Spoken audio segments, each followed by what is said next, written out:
Ladies and gentlemen, boys and girls, it is that time again when we welcome you on into another episode of From the Sidelines. Tonight's episode 107. That number's creeping up. I don't know how it's got that high already.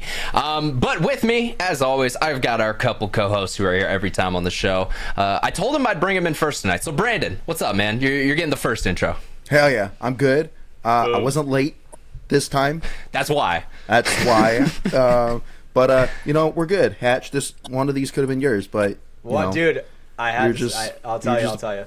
Too pussy. Woods first Woods ball. Hey, Cedar came and played, got first place, and you had to drop an pussy in the first 30 seconds. I gotta bleep that now. YouTube's gonna demonetize us. God damn it, Brando. This is why you don't get to come in first. See? But our other co-host, Steven Hatch, he'll never mess that up. What's going on, my guy? We're here, baby. We keep these things monetized. We're trying to make that money. Keep it coming, boys. You know what I'm saying? Yeah, so all 48 cents. Yep, too bad revenue, baby. Hey, dude, 48 cents is better than no 48 cents. But here for episode 107. Dude, feels great to be back. Had a stressful day, but all right, let's get into it, right? Let's get into the great show. I'm excited for our guest. I haven't really been too acquainted with him, so let's get into it. Yeah, no, my first time talking to our guest as well, and like always, we're going to bring him in just a moment, but before we do that, we got to let you guys know about our beautiful sponsors who help put this show on the air. First, as always, talking about them every week, Liquid IV, the great little hydration multiplier. Brandon, go ahead and make your copy of it. As I said last week, they've released these new flavors. Just go buy a rainbow sherbet. You're missing out. It is so freaking good. Definitely one of my favorite flavors they've released recently. It is hard to beat the OG lemon lime, but you can check out all their other flavors online at liquidiv.com. It's a great product. Helps keep you hydrated whether you're out at the field. Maybe you drank too much the night before and you just need those electrolytes back because you're, hungover and dehydrated. That's never a lot of fun. It's great at that too. But Liquid IV, it's an awesome little packet. You can throw it in, your gear bag, throw it in your backpack. It's really easy to bring it with you to the field. You can get a 20% off coupon as well as free shipping if you use the promo code Mafia_Moffitt at checkout. One more time, that was 20% off and free shipping at liquidiv.com using promo code Mafia_Moffitt. Definitely go check out some of their new summer flavors because they get the recommendation from me. We also have NECTR Energy, the other awesome little supplement product that we have available. It's our great little energy pouch to keep us energized and ready to go for all of our shows and events that we're at. NECTR, I mean, what more can I say? The great little pouch, you can head online. They have a lot of flavor options available as well. I think they're up to 6 or 7 now, so they're definitely churning out some new ideas, getting some new products out there. There has been kind of some leaks and teases of new supplement stuff they were coming out with, so hopefully we'll start to see that out in the mainstream a little bit more. But we love the guys down at NECTR. They're really good patrons of paintball. They love supporting guys within the game. Looks like their long lost brother, low-key. He could be a Martin twin. If you've watched our episode with the Martin twins, there's a striking resemblance for sure. But yeah, go check out nectar.energy. It's a little bit of a weird URL, nectr.energy. That's where you're going to head over to get some more information about the product. If you do want to pick some up, use code MafiaProductions, just all one word, MafiaProductions. You're going to get a buy 2, get 1 free. So they'll send you 3 cans for the price of 2. Good little deal to save some money when you're trying it out over there. Throw in a couple different flavors, see which one you like, and yeah, go grab some more of them. Excuse me, had a little burp. It happens. All right, we're live. Okay, we're humans too. Don't judge me, podcast audience. But last but not least, we have our last sponsor, Welts Clothing. WeltsClothing.com. We love the guys down there, Scott Stewart and all the boys in Texas, keeping you great with some awesome limited edition apparel, as well as their standard stuff they've always got available on the site. Last week, they dropped some dry fit shirts for their Welts Wednesday promotion. If you aren't familiar, every first Wednesday of the month, they drop some limited edition apparel over at their website. So you got to stay tuned to WeltsClothing.com. Use code FTS to save some money at checkout when you're grabbing some new merch. All right, boys, you guys ready for this? I think we're going to bring him in. It's about that time. I'm ready, bro. I'm ready. Let's hit it. I'm ready. Promotion. That shit was fire. Shout out SpongeBob. It's in my head because the Pin Larry joke. Go watch last week's episode if you want to get caught up on that. But without further ado, we're jumping into this week's episode, number 107. We got a special guest. Not only is it his first time with us on this show, it's his first time doing any interview or podcast. So, we're excited to get him into that niche. Just like Colt Lucal, I guarantee you, Spick and Span and Play the Game will hit him up within the next couple weeks because, they do that all the time. Guaranteed. But it's okay. Keep stealing our ideas, guys. I see you, motherfuckers. So, let's go. So without further ado, he's a brand new young gun on the scene. He's tearing up people. He's letting them know just how insanely fast he is, and we're going to be talking about that a little bit later on with him. Without further ado, guys, it is my pleasure to bring on Brody Lewis for tonight's show. How you doing, brother? Brody! What's up, guys? I'm doing great. Thank you guys for having me out here.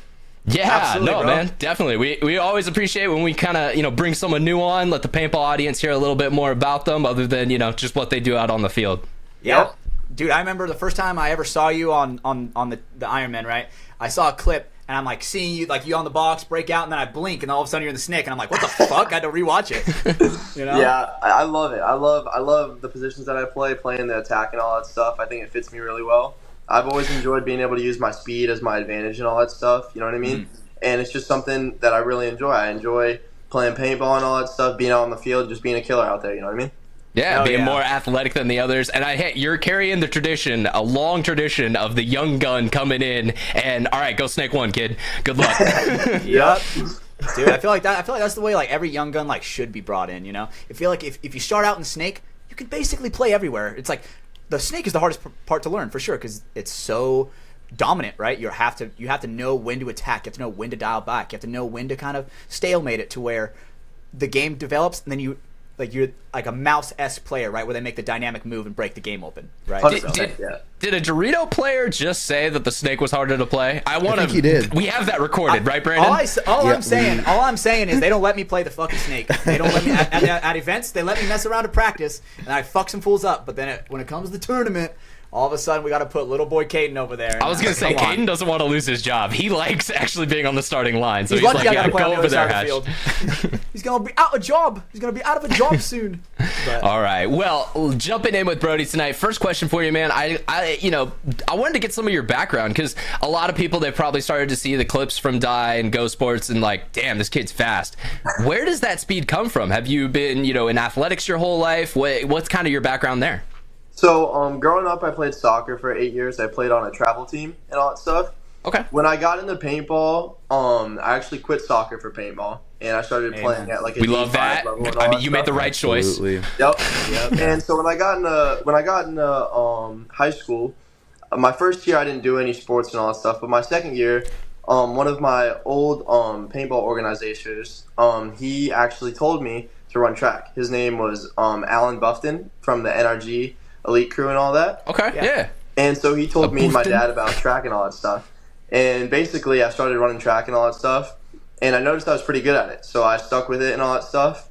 And I made it to states and everything. I made it to nationals and all that. And so that's a big thing for me, yeah. Track's a huge success. So, hell yeah, that's awesome. One of the things I love talking with track athletes because, in sports in my time, I've, talked to a lot of different athletes.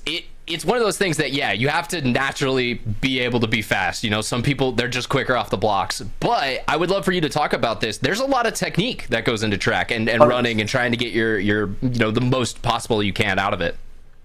Oh, yeah. So a big thing is, one thing I talked about with Zach Geiger, one of my former teammates, is basically what you said, how some people have that explosive hitch and all that stuff. Mm-hmm. But me, I've noticed that most of my speed comes from my top end speed and all that. So one thing I've worked with a lot of my track coaches and all that is just my block starts and all that, and really my drive phase. And I've noticed that's progressed a lot, not only in track but also in paintball too, helping me get that fast 4 seconds. Yeah, first step off the box. Yeah, if you're pulling that lane wide, they're never going to shoot you on that quick one. Exactly. Absolutely. Yeah. But a lot of the technique and stuff, it's definitely there. You know what I mean? Yeah, you can come in and be fast and all that, but a lot of that speed you really have to learn from the small little techniques and all that stuff, and that just keeps building up over and over and over on time. Yeah, no, I mean, myself, Hatch, we both were on swim teams back in the day, and there definitely is, similar occurrences of learning how to, get off the blocks quick and, make every, out of your flip turns, getting every second out of that, and just little things like that. I will say, one of my better friends in high school, Brett Snow, shout out Snow, he was a cross-country runner, and so I remember there was a couple times he took me out, and he was talking to me about form and all this stuff about like, you got to keep, you want this straight up posture, which feels weird, but it also kind of helps drive you forward just as your body's, pushing forward. Things that I would never think about because I really wasn't that into running. But it is interesting. There's a lot that you can put into it past just, getting your feet quicker, trying to increase your stride. There definitely is, yeah. And it's crazy too, even just when you're going on a jog and stuff and all that, all the technique is still there. You wouldn't even imagine it. You go on like a regular 2 mile, 1 mile jog or whatever, and it's still there. You know what I mean? Not only with sprinting, throwing, jumping, or whatever. You know what I mean? It's always there. It becomes muscle memory. Exactly. Yep. Yeah, Absolutely. I mean that's key to anything. Yeah, no, I was just gonna say, like, it's the key to getting good at anything is doing it enough so it's no longer a conscious thought. It's just my muscles want to do this because that's the right form. Absolutely. Like, one thing is for me, like when it comes to my dives, like I know where it's like I put all my weight forward to where I know that eventually it's gonna be like I'm just falling. Style. Right? Yeah, the slow, like, it's like please it's hit the buzzer, please. It's like, all right, I'm just gonna keep falling forward, and hopefully I don't go a little bit too much. Exactly. Because if you don't have that perfect balance, you're gonna stop short, maybe barrel stab right into the ground, core sample. Oh, yeah. Or you're just gonna get smoked. Because I feel like a lot of the times there are some people who are really fast, but sometimes they just can't outrun a paintball. If they're like that, if they dial it back like a quarter step, like a quarter of a percent, then they're not getting hit. Yep. And so I just feel like that's a big thing when it comes to technique for sure. I've noticed that too, definitely. That's the Shane Howe mythology. I've talked to him about this. Because he's like, you got all these young kids running to stake. All the shooters, they're looking for the fast guy. If you're a second behind, well, they've already changed their shot by the time you're through that lane, and it works out for him. And he wouldn't tell me Shane Howe doesn't make it off the break. I'll tell you, you're a liar. Yep. Yeah. And I think Archie from Notorious, like we were just playing against him at like Capital Edge, right? He's definitely. I remember when he was first my teammate, he was like, dude, if I was half a second slower, I'm making Snake out the break every single time.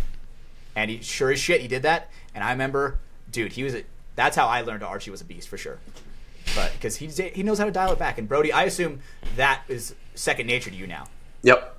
And Go ahead. Another big thing, sorry for interrupting you, is that even if you're just like pulling your gun up or something, like during last year and all that stuff when I was playing over in Europe and all that, Kyle Berry, he was coaching us for semi-pro and all that. He would have me go gun up SOB almost every single point. And the reason for that being was just because, like, you know what I mean? If I'm going to go in and I can make it, then why not slow it down a little bit, make the snake, and why not shoot 1 or 2 bodies off the break too, doing it? Yeah. I mean, I want to see you do that in the pro league Yep. because the shooters are a lot better. But yeah. that is kind of a good example of understanding the game you're playing. If I'm fast enough to make it in, they're not really touching me. Can I do it with my gun up? Let's try that at a point. If Does they're that not work? touching you at all, you might as well. Then let's just start. We'll have extra guns up off the break. And also, it gives you more vision. Instead of being 100%. head down, just like, I got to make it alive, you can kind of read, I got one guy in front of me. They went 4 fucking, looking the D side. If I get him out, we own this point. Yeah. If they stop it like the God, you just know you're just going to like, well, this got fucked up. And you're already in the snake, gun up, know exactly where he is. You already know exactly where to look for your guy. Exactly, 100%. You don't have to like get there and set up, listen for your teammate to be like, oh, the God, and anticipate that. You already know. Exactly. Yep. I will say that's a new technique I've seen, because back in the day, if you ever watched like the early 2010s, into the 2000s paintball videos, when guys were trying to get out, it would always be like, cover up your face, like, I don't want to get hit in the goggles, I want to get hit in the arm pad. Yeah, better get bounce. Well, maybe you'll get a bounce, but you also can't see shit. Like, okay, I'm in the corner, I have no clue where anyone else is, I'm gonna hopefully come out and not get smoked right away. I do have a bad habit of doing that. It's weird. It's like my last 2 steps before my dive, I'll put my hand like this. It's weird. It's like you're gathering it up to kind of like get ready. Yeah. I've gotten better at it, but I'm still trying to get over that. I think it's definitely a bad habit that I have. It's crazy. Yeah. Just the little things make that big of a difference. Well, and when you look at, like, let's say, the Tim Brusselbacks, the more veteran snake guys, their eyes, they're always downfield because they're trying to read and react to what's going on in front of them. Yep. Absolutely. And I feel like there's very few times where you need to have your eyes, like, not downfield, Maybe, like, where you're, like, going, like, where there's like an elbow snake, right, where they kind of like curve in towards the middle. And you're like the diamond, where it's like, we're just going to meet at the 50 no matter what. Right? So, like, I need to be there first. At that point, you could run with your eyes goddamn closed. Well, because your first move, it was like the wall. Your first move's going to be just around that corner trying to trade out. Oh, yeah. Exactly. So, it was definitely an interesting layout to start off with. I will say that. It was very fun, though. Definitely. But, for sure. Brody, so I got a quick question for Brody real quick. With joining the Ironmen, what is something that you've definitely noticed when it comes to like you being in that camp compared to when you were in semi-pro? What is the difference, and how are you able to take it? It's definitely very organized. I will say that. And one thing that I really like about Ironman is that even with how organized and professional they are, they still find a way to always make it fun. There's never a time that I'm out there with the boys and all that stuff, and I'm not smiling and laughing and having fun. There's never negative moments out there or any of that stuff. Like, I'm always out there just having a blast. And that's one thing I've really noticed about the team. Another thing is that just the IQ of everyone around there. It's almost like I'm surrounded by 9 coaches. You know what I mean? It's Nice. awesome. Yeah. Yeah, Those are big things. I can share that a lot too. It's no surprise. He's been on our pick shows. One of my favorite people to talk to about paintball is Jordan Boyum, and he came from that camp the last couple of years. It's just, you can tell, like, when you're around guys in that level, the upper echelon of the pro league, they're the way they look at the game, the way they break things down. I don't necessarily fully see. So I love when you get all right, what are you thinking here? Like, you're in your bunker. What's going on? How is this situation developing? I feel like you can gain so much knowledge just from kind of picking their brains like that. Oh, yeah. Absolutely. So how are you taking it? What's up? You getting the spins you want? Yeah, I think the first event, I got way more spins than I definitely expected to have. And I was really, really happy about that. I'm glad that the team trusts me and all that stuff, and that they're confident with me being out in the field with them. You know what I mean? It was a ton of fun being out there and all that stuff. It sucks we didn't get the outcome that we wanted, but we've definitely been grinding all that stuff. We're ready for our next event, and we still have a few more practices together that we're definitely going to be locking up for. Yeah. Yeah. No, I It's mean, great to hear. we've seen a lot of, like, I don't want to call them rookies, but quote unquote rookies, like new Snake guys coming in. Like, yeah, they've been playing Snake, their whole life, but now that they're here in the pros big now. shot, Yeah. like, the ABJs, I know he's been in a little bit, but like, I feel like this season everyone's kind of starting to see, like, okay, when he's at an event, that team does a lot better. Ryan Hosky, he did a great job for Aftershock coming in. Oh, yeah. They've been killing it, yeah. Yourself too, like, you're one of that group of guys who's like, all right, these are the next generation that we're gonna see for a little bit if they decide to keep with this and stick to the game. Thank you. Yeah. How'd you get into it? How'd you first play paintball, or how'd you hear about it? So, I started off, it was one of my best friends, and this was probably elementary school. Let me guess, birthday middle party? school. Yeah, birthday party. Hell That's like always the way, right? It's always that. It's We always got a him. birthday party. But it was so much fun. It was local with me, and I went out and all this stuff. It was Adventure Sport Park, and it was awesome. I've heard of that, I had okay. a ton of fun. It was a big party. We had at least, I'd say 30, 35 kids, so it was a pretty good showing. Oh shit! Oh, yeah. That's awesome. That's a war, bro. I think my birthday party had like 12 of us, and it was then versus everyone else. It was just Oh, getting yeah. shit on all day. But yeah, and it was just me and my dad. And basically, I was like, Dad, I really like this. I want to start going out and just playing with you and have fun. You know what I mean? And my dad was like, I'd love to do that with you and all that stuff. And I've noticed paintball has definitely grown the bond between me and my dad a lot more too. Like, it's something that we both enjoy, and it's too. something that we really connect with. I mean, Brandon, you could probably speak on that a bit too. Like, it definitely, for father and sons, it really is something that can like help connect, the two. Oh, absolutely. Hell yeah, it is. It's just something. It's awesome. Well, I was gonna say, longtime listeners know that your dad resented you your whole entire life until you started playing paintball because you ruined his Absolutely. paintball Dude, you know career. what? Absolutely. I think you need to school the new kid. I think you need to school the new guy about your heritage. I figured we'd get into it a little later, but look, my dad didn't resent me necessarily, but I did ruin his paintball career, but not fully on me. Thanks, And Mom. of course, these are all jokes. He loves his son. I just want to Oh, say yeah, that so Mike absolutely. doesn't give me a mad text. But yeah, no, I think that was one of the things that like you didn't play until later into your life. But I feel like from the outside looking in, that definitely was something that you and your dad could start to connect about more and more. Yeah. Just hanging out more, traveling to tournaments.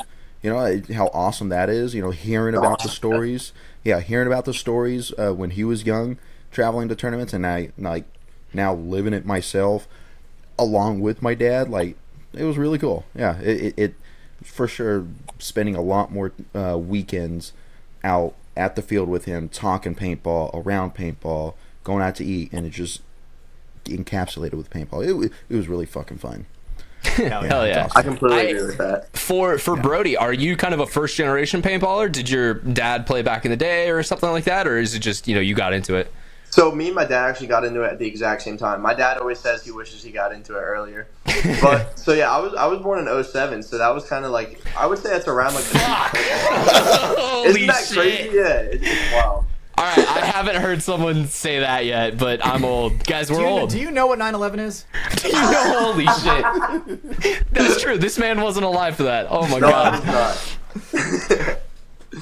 But yeah, I mean, the whole paintball scene's been awesome for me and my dad. So after we started playing woods ball a lot, these guys were like, we're going to do this thing, and it's called speedball. And we had no idea what it was. And they were like, you guys aren't going to like it. It's too fast and all that stuff, and you get shot up and all this. And me and my dad were like, well, let's try it, right? So we played it, and as soon as I started playing, they were already trying to throw me in the snake. But I was not, not the same way I was now. I was probably 7 inches shorter and all this stuff, and I was slow, I was chubby and all this stuff, so it was not the same. So I was getting shot up like crazy, but I loved it. Me and my dad, we loved speedball. So then we got into it. We made our own speedball team. We named it the Virginia Beach Assassins. It was pretty cool. So like nice, our first tournament, we didn't even win a point. It was crazy. That is so relatable, bro. It's normal. We didn't even know that the buzzer was going off at one point, and we just stood there, and all 5 of us got shot off the break. It was crazy. That is amazing. Just great times with each other. We had so much fun. It was always a blast. We were always That's some classic Type 2 fun. It's not fun in the moment, but it's a great story to look back on. Oh, yeah. When you look back at it, you're like, man, that was funny as shit. But, bro, I am heated in that moment. Oh, yeah. If I see my teammates doing that, bro, I'm pissed. But now that you look back at it, it's great. It's just like when we launch tanks, you know? It's like in the moment. That's actually fun in the moment, too. Yeah, that's Type 1 fun. That's always fun. Yeah, we're scientists in that moment.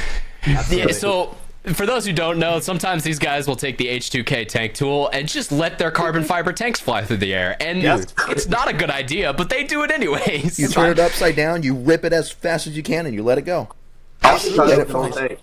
Yeah, sounds pretty fun. Dude, no joke. Hey, you know what? I'll add you on Instagram. I'll send you the video I got. It's fucking funny, bro. Yes. From the Dude, that shit sidelines is not launches legally responsible for any damages caused to you by a flying paintball tank. Absolutely All right, not. do not eat that one out there. We are closed DMG air, dude. We're fine. We're Close DMG Yeah. air. We're fine. We're professionals over. Sorry, semi-professionals over here, and you know, we're learning.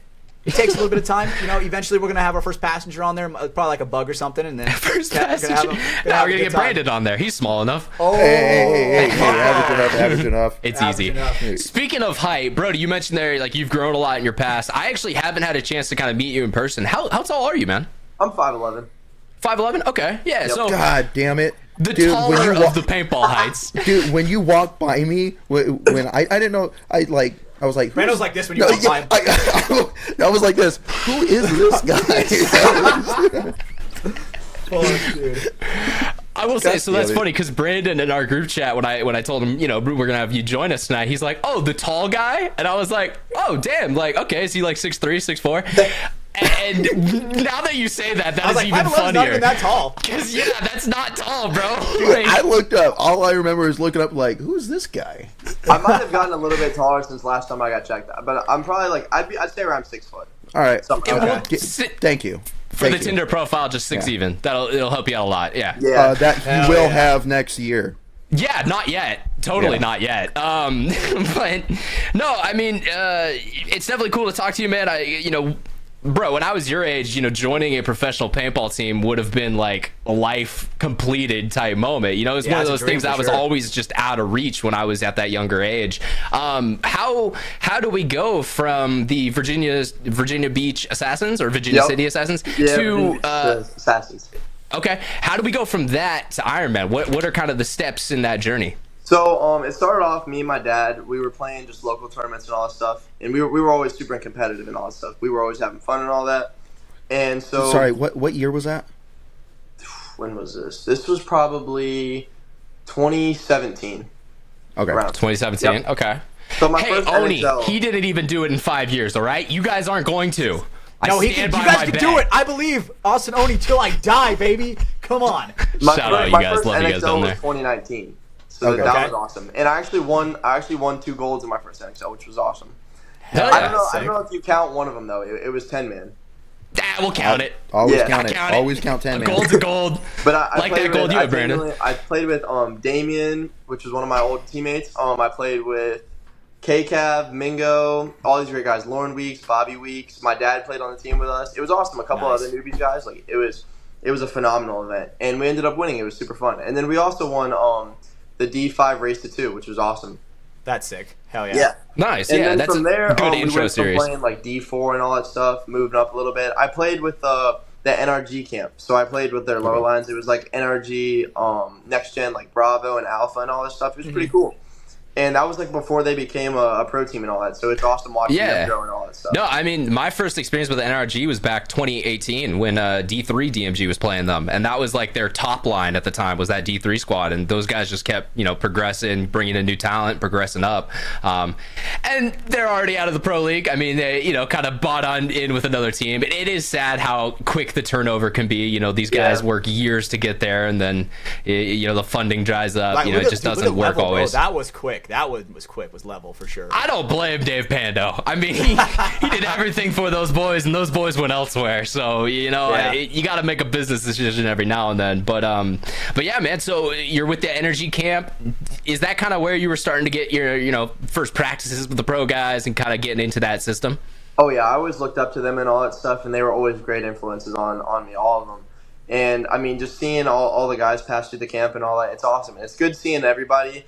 Even though the camp's not really together and all that stuff anymore, it's good to see that everyone like found a home and all that stuff, and that they're playing paintball still. And you know what I mean? Even in the pro leagues and all that stuff, you see a lot of the guys that made it. I mean, Sheer ran through the camp.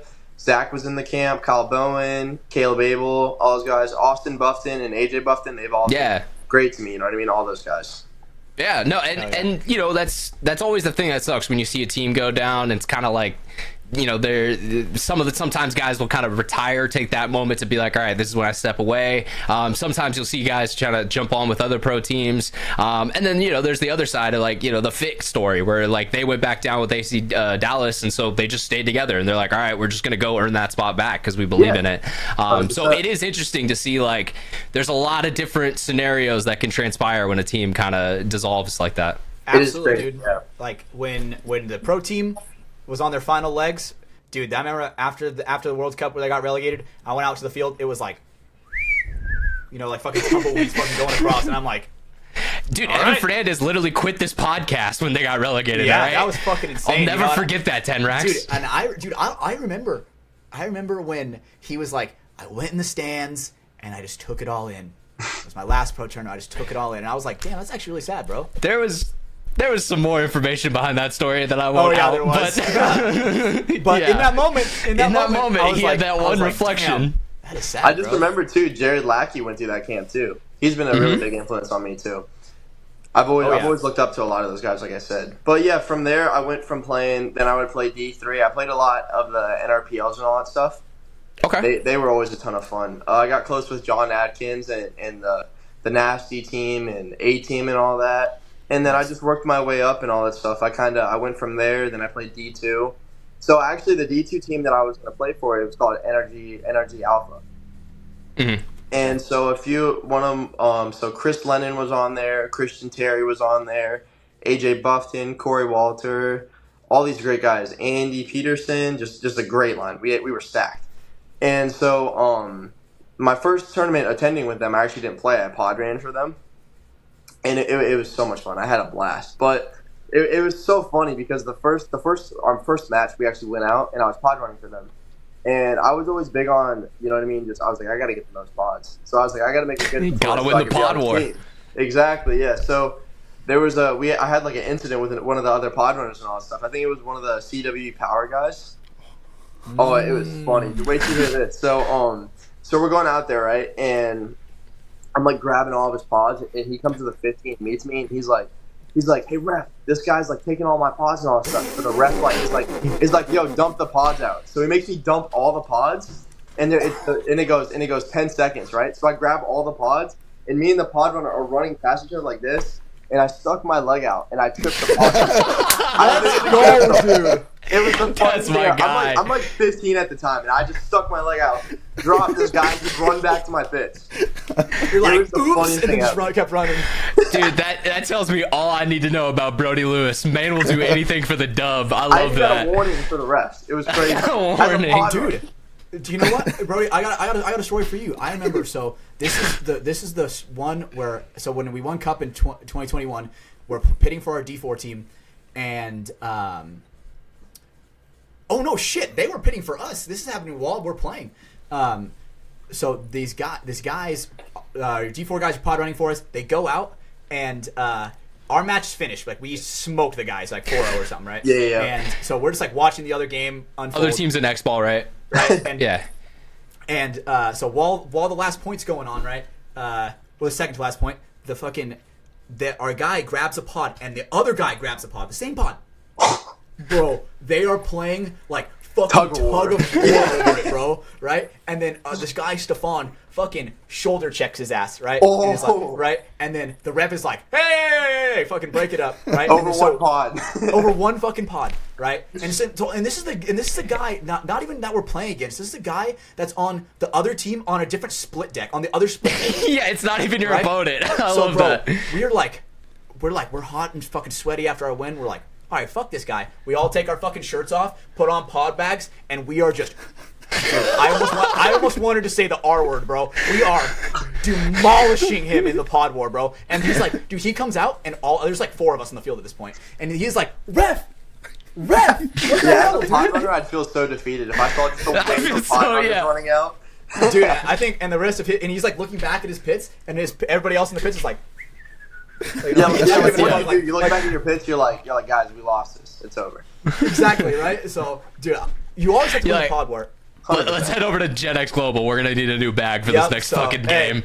Brody, I respect it, dude. You always have to win the pod war, no matter 100%. what. And then Absolutely. I also pitted for the pro team too, for the NRG Elite Pro team, and they were playing the X Factor, and I stole so many X Factor's pods that one of the pod runners had to come to our pit and grab pods. They're like, damn. bro, come on. Like, we have 4 pods left. No, it's sick. It was awesome. The only time I've ever pod ran in my life, 2017 World Cup Impact Finals. Because I was filming DMG that whole time. They had just won their finals game to go into pro and all that. Everyone's celebrating. And then Dave comes over and he's like, we still need pit help.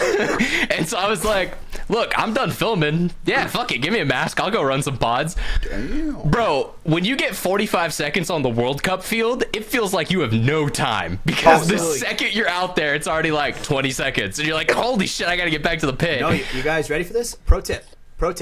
This is, instead of pod bags, you get laundry hampers. I shit you not. Dude, Yeah, they're super flimsy, laundry super hammer. light. Dude, I've seen those. You throw them on the ground, and then you start throwing all the pods in, and then you pick it up and you run. Dude, They're it is so so handy. fast. A lot of teams It are is doing so that fast. now. Yeah. Absolutely, dude. You want to know? I'll give credit where credit is due. You want to know who taught me that? Oliver Godin. I was going to say, it's going to be Oliver. That guy, Axel Godin's dad. That guy is a fucking unit, bro. Yeah. Oh yeah. That guy is elite. Honestly, The family line's crazy. Dude, Impact absolutely. losing Axel, they lost out on a lot of pit work too, Damn because that straight. man was doing work in the pits for them.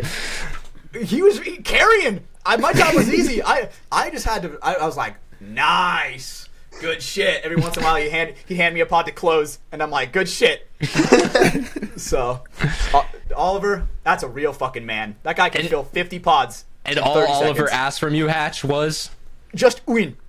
there you go. I love your impression every time. Dude, I was like, Oliver, what do you need, bro?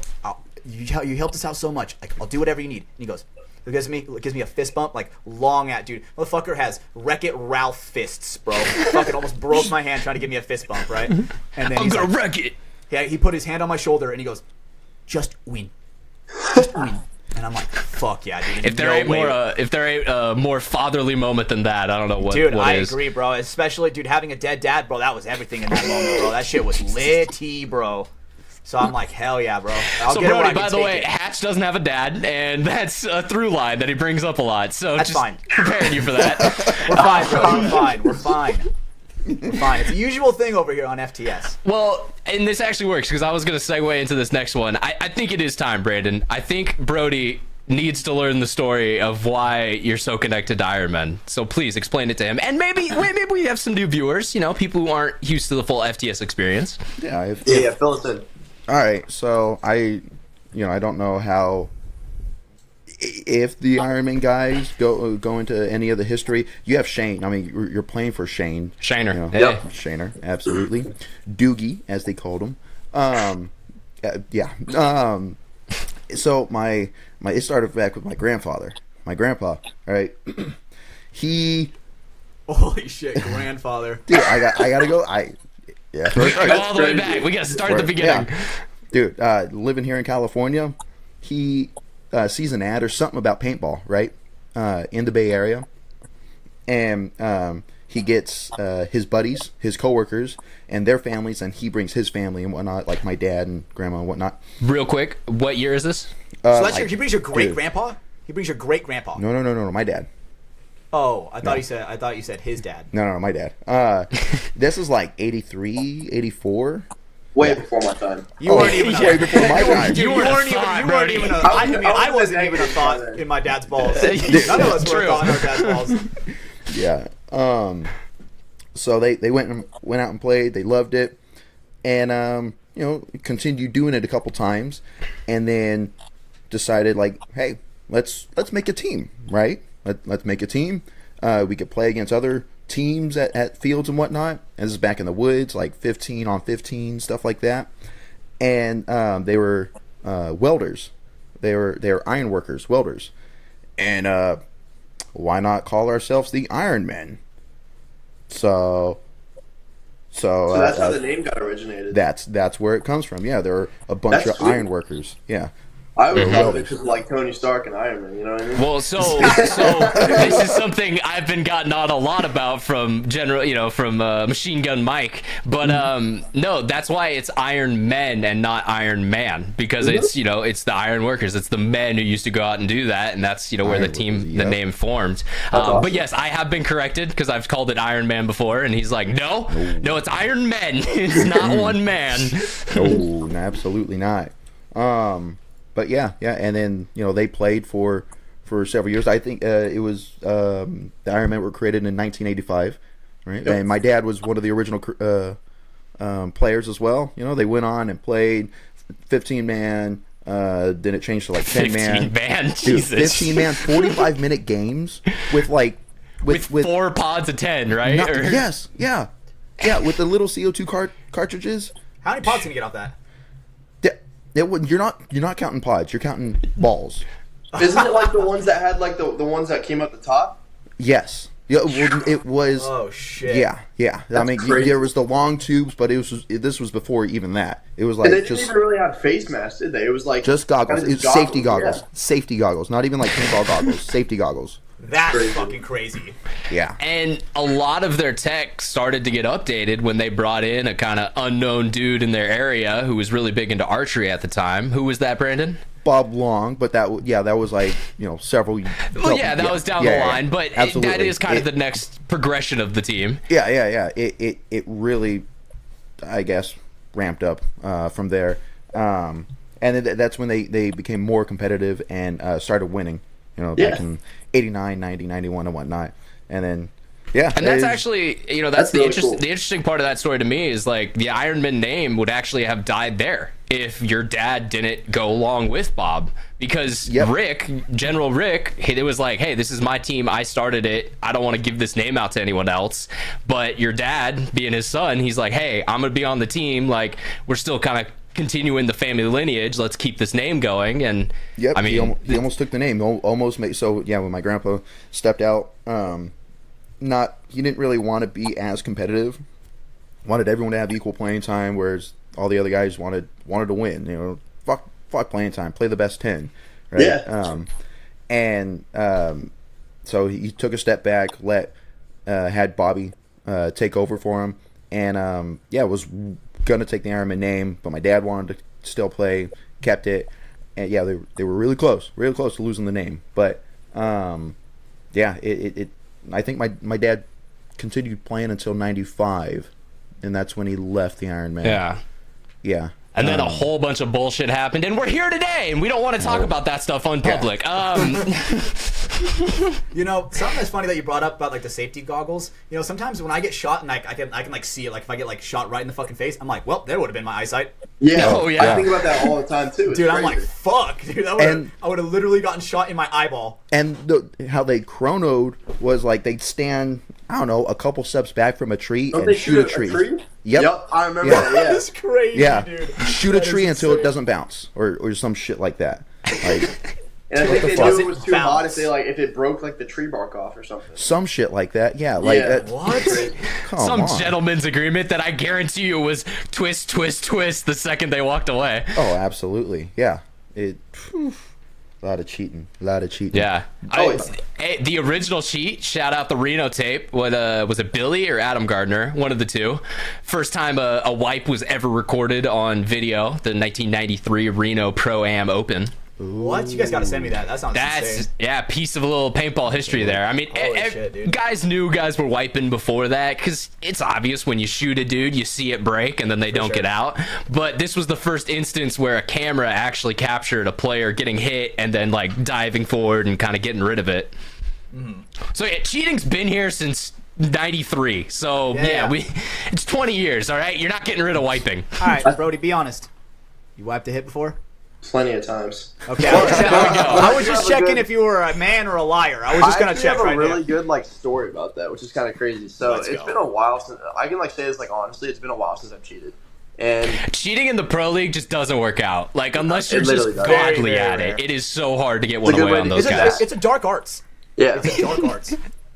But so when I was playing with that NRG Alpha team I told you about, so I was in the snake, right? It was like a must-win point. We had to win it, right?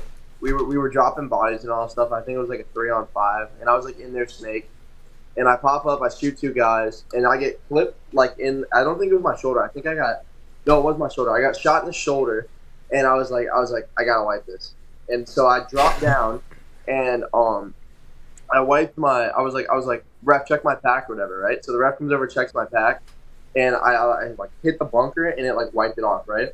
And I'm next to the sideline, so that's where I got messed up by that. So the guys on the sideline were like, ref, he's hit on his shoulder. We all saw it break, and after I was like, they're really gonna do me like this? And the ref comes over and just like peeks over my shoulder, and he can see like it's like smeared, and so he calls my name. I got a gross major on that. Ooh. It was so Okay. bad. Oof. Damn. And so I was like, I go back to my pits, and I was like, I didn't feel it, guys. I didn't know. I was like, this is gonna be bad. So I knew I got shot, and I wiped it all and stuff. And I went back to the pits, and this is definitely something I regret, and I've learned a lot. This is like a big mistake I made, and I learned from it definitely. But I went, and I told my team, I was like, I didn't wipe anything, I didn't get shot, and all this stuff. And I was like, they're not gonna know, you know what I mean? And so, like a week later, after the tournament and all this stuff, I'm checking like the paintball group chat. I see something gets sent, right? And it's no a video way. of me and the snake. And it's like 4K. The camera's on me, and you can see We me get see shot, everything. wiping it. And I was like, guys, I'm so sorry. It was so Fuck, bad. dude. All my teammates were just dying laughing in the group chat. It was so bad. But yeah, ever since then, I can like honestly say I've never cheated. You had the one that's like, this isn't fucking worth I've it. had times where it's like I've gotten shot, you know what I mean, and it's like I didn't feel it or something. And I've gotten a penalty on that. But like I generally try to like go away from cheating. I know it's like I know it's a big part of the sport. Like honestly, you know what I mean. But I definitely go away from it a lot. It's like getting Yeah. shot in the knee and then sliding it off. It's like, are you really cheating? Exactly. Did you really yeah. know in that moment? It's like, I felt the hit, but I checked and it wasn't there. Exactly. Like there's times when it's like, you know what I mean? Like let's say like if you're gonna get shot in the foot or something, like underneath the cleat or something, like you know what I mean? Like Those don't something count. that's Foot not, shots like, don't blatant- count. Barrel shots don't count. Exactly, yeah. There's a couple of those. Exactly. You know, something that's really funny is that you say about that, right? When you were telling me about your shoulder, this reminded me of a story of Seppo. Man, this one is funny as shit. I've never told this one because it's actually kind of bad. Makes me look bad. I remember this guy. He like runs to like the 50 Dorito off the break. He dives in. He gets shot. Right. He gets shot on his on his shoulder. Like dives in and like he like obviously knows he gets shot and he's like, oh, my shoulder, and like fucking stuffs that shit into the ground and is like fucking like moving that shit on the ground. I like walk over to him, I go, get up, dumbass, and then he just walked up. He just got up and walked away. He's like, oh man, I had to try it. I'm like, are you fucking serious, bro? This fucking guy. He could have been like on my knee or something, just to like give like a different distraction or Yeah, something. he was like, I don't oh, know. my shoulder. He Like, literally like, tells you, He's like laying on the ground, like holding it and shit. I'm like, no. And I go, get up, dumbass. And then I he have just seen fucking some get really up. clean wipes though. Like my first ever wipe that I ever saw was Alex Goldman's when he was running to the Legendary. snake. Yep. Yeah. That was Yeah, insane. we already know. That's all you have to say. It's, Exactly. Yeah. But I also saw Caputo's when he dove into the corner Dorito and he wiped his face hit. That one was really clean. But I've seen Yeah, a lot of holy good ones. shit. I've seen a lot of bad ones too. You know, yeah. I wish like, I mean, all right, I don't wish I cheated, but I like almost envy the guys that can just like quickly Do get it so rid of a easily. hit. Yeah, like do you fucking practice that? Because I mean I get out on hard bounces at practice because like tournament paint I was gonna fucking break. Oh, like, I'm sure. the same way. I'm the same way. I'll give it to you guys, but like I don't know how to get rid of that shit. I got rid of a loader hit once, and that was because I kind of like it hit me on the inside. And I was like, no ref's looking and no one's calling me out. Okay. Time to switch back to the inside Yeah. and rub it all Dude, on that's the so bunker. lame. We were 2-on-2s this weekend, and it was me and Steven versus Kyle and Tom, right? And so Okay. I shot Tom off the break, but it bounced in his stomach. And then later on in the point, he shoots me and I get bounced, and I called myself out on it for getting bounced. And we walk over the pitch. He's like, "By the way, you bounced me off the break." And I was like, "Oh, come on." You That's, fucker. that's the Canadian in Tom. He's got to let you know. He's like, look, you got me. I wasn't gonna go out, but I gotta tell you that at least. But yeah, it's smart. Absolutely. And then Kyle's like, "Are you here to win or not?" And after that, everyone just started dying in the pits. It was so fun. You know, the thing is, I've caught some bouncers where, holy fuck, they make me rethink my life, dude. Like one's off the top of the head. Oh, I'm no, like, right square in the forehead. dude, That's the worst. I'm like, yo. Make your eyes water. You go cross-eyed for a second. Yeah, dude, I'm almost like, whenever I get people into the game first, like they're getting into it, I go, dude, let me tell you, there's gonna be times, double-digit times in your life when you're playing, and you get hit, and you are like, bro, do I even want to fucking play this game? That hurts so fucking bad. You're gonna walk back to the pit in a fucking diagonal line because you're just like, oh shit, man, God. I'm like closing my eyes while I'm like running off the field and shit. And, my eyes are watering so bad. I'm like keeping my mask on in the pits. The problem is, if you're gonna drop the hammer on someone, you gotta know if it's a guy who's gonna bring it back or who's gonna let it go. Yeah. My example for this, it's not in Rebirth, but it was that one-off video I did for DMG when they're at the NXL event that year, the Sacramento event. The Cornell one, right? Yeah, Brandon comes yeah. around, puts 8 in Jordan's head. Jordan Boehm is a tough-ass dude. He gets up wobbling. Like, you could tell some CTE just took place in his dome from all these shots. Man, he was gunning for Brandon the rest of that game. He was looking for the opportunity to put 12 back into him. So it's one of those things you got to know. It's a cat or mouse game, you know? Like, you may get yours off, but they're just waiting for the chance they can get you back. Right? And my biggest tip is be the animal that doesn't give a fuck. That's what I need more of. Yeah. Exactly, Because like when right. I was like playing in semi-pro and Division 2 and all that stuff, I was like, I don't know. In Division 2, I was definitely like, I wanted to, you know what I mean, like always put the pressure on people and definitely like just mess people up. But when I got into like semi-pro and all that stuff, I still like have the urge, you know what I mean, where it's like I want to shoot as many people as possible, all this stuff, you know what I mean, and always win. But it's like I didn't have like the urge of like just wanting to hurt somebody. It was like I would literally there's a video of me playing against Distortion when I was playing with Nasty. And it was bad. The guy like ran to the other side of my bunker. I slide around. I put like 1 or 2 in him, and I get shot like 20 times in the top of the dome. Yeah, that's Distortion for you. It was so bad. These boys can tell you they've probably eaten a couple from them as well. And even That's in, fine. like in the pro league and all that stuff, my first tournament and stuff. Like whenever I was bunkering people, I never really like put it on them and all that stuff. It was just like 3 balls max. But like I really need to get back into that whole, you know what I mean, like dunk on somebody type deal. I agree. And the thing is, right, you got to pick the right spots, right? There's a couple spots where, dude, sometimes one ball, bro, will do it. Oh, You yeah. know, when it's Like here, right underneath the jawline, here, bro, that here, shit yeah. will send like a shock into your whole neck. And I'm like, Like, my yeah. fucking neck is like swelling. Here's a good spot. Here, anywhere in the head always does the trick. For sure. You know what I mean? And then speaking like of if you picking- get shot in, like the bicep, sometimes it'll drop your arm. It's weird. Yeah, like it kind of releases that muscle real quick. Yeah. I was gonna say, speaking of like picking your spots, I have that great clip from when Evan was practicing against Impact way back in the day, and Alex gets him out. Goldman gets him out on a nice shot. You know, it was a great shot. But then he keeps shooting him, and while that's happening, Tyler Pantaleo just fills right underneath that lane. Yeah, He's like, and all Alex is right, like, you're oh, not shooting and at then he me. has to adjust. So like, and yeah, so you got to know, like, there's times when you could dunk on someone, and there's times when it's like, all right, you're walking away, refs called you out, let's fucking move on to the next target. Exactly. I think like 6 to 8 balls is like where you want to be at. You know what I mean? Eight's like pushing it, but I feel like 6 is like a good amount. You know what I mean? Like Yeah. a good solid like da da da da. You know what I mean? Nothing Yeah, crazy. Like yeah, Like, if right you're when you get the ramping ramp before you started, come around. like getting the ramp started, you know? yeah. It's like when you get the semi malicious, shots. it's just taking it out of the game. You're just taking yourself out of the game. For sure. For sure. But like No, definitely, for sure. like, it's a good way to get in people's heads for sure. Like you got to know who you're doing against, like you said. Oh yeah, it's You know like what I one of the teams that always stood out to me in the pro division, fucking Revo from like a couple years ago, when they still had Omara and, you know, some of those just, dude, I've watched Omara shoot guys into the net. Like, as in, they're walking off the whole time, going into the net, into the pits, and he is still shooting them. Yeah. Brother, you're just shooting people in the pits at that point. Like, I mean, Yeah. I get it, but damn, like, there was some How does he vicious get away shit with it, I've bro? seen from that I would old school never be able Revo to do guys. that. Are there overshooting penalties in pro? So thankfully they got rid of that penalty. It actually used to be a penalty when the NXL started, and there was a very big drama. Like, It has to be like very malicious. I got well, one. In order for it to be. I was gonna say it was one of Dynasty's games where like the game was completely changed based Oh, off a I ref saw saying that, they yeah, shot yeah, him too much. Yeah. So if I'm that was correct, kind of the thing. 2014 Dallas, if I'm correct. There Yeah. you go. Yeah. So that was the thing where they're like, all right, this is stupid. You guys are pros. Like, you know what you're Yeah. doing. Obviously, you know, if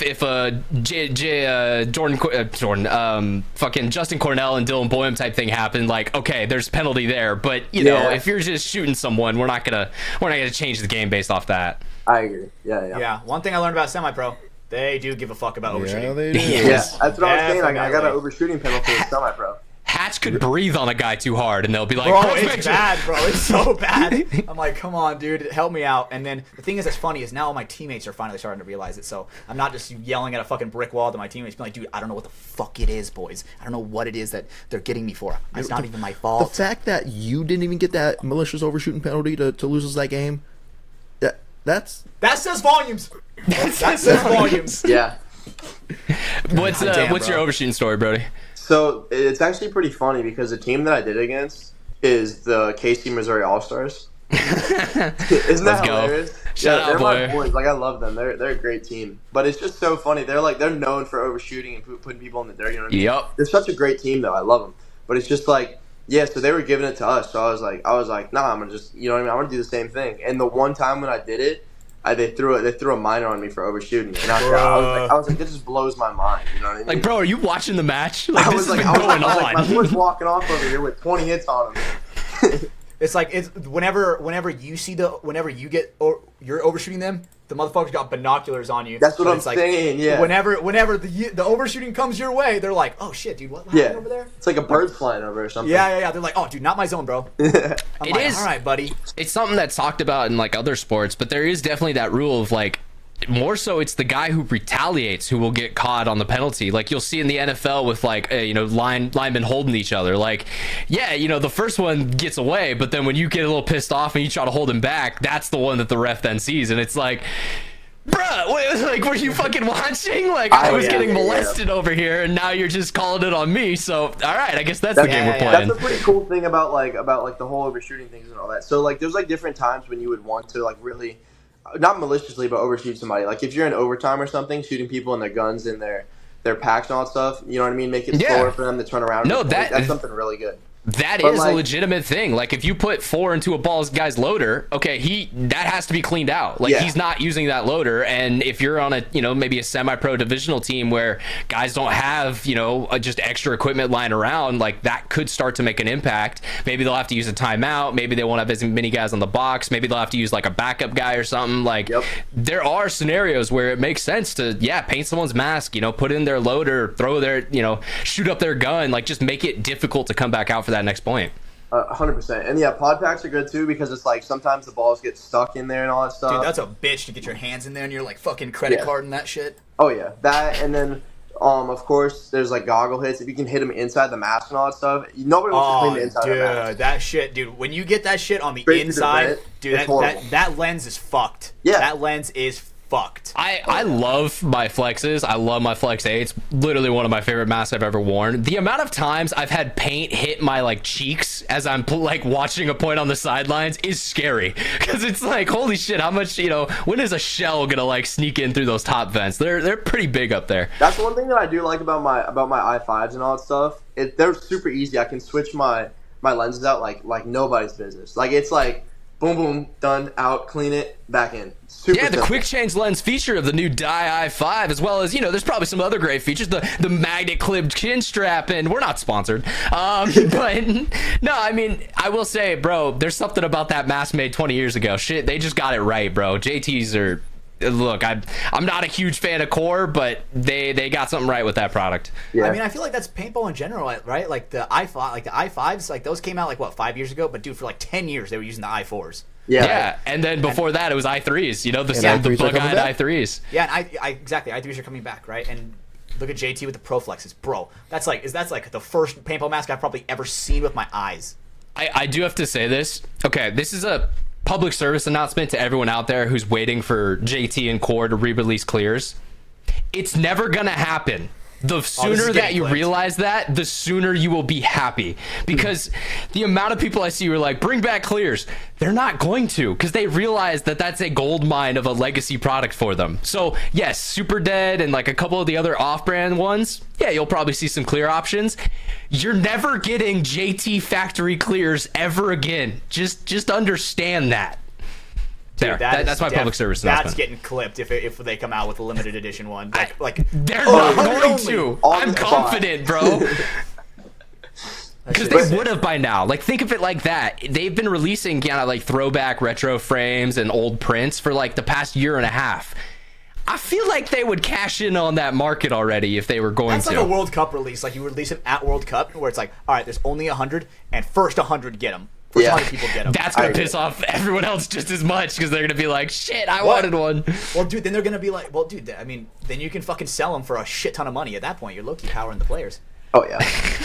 Well, that's just every enemy of the state drop. You just buy it at the event and then sell it online for 700% markup.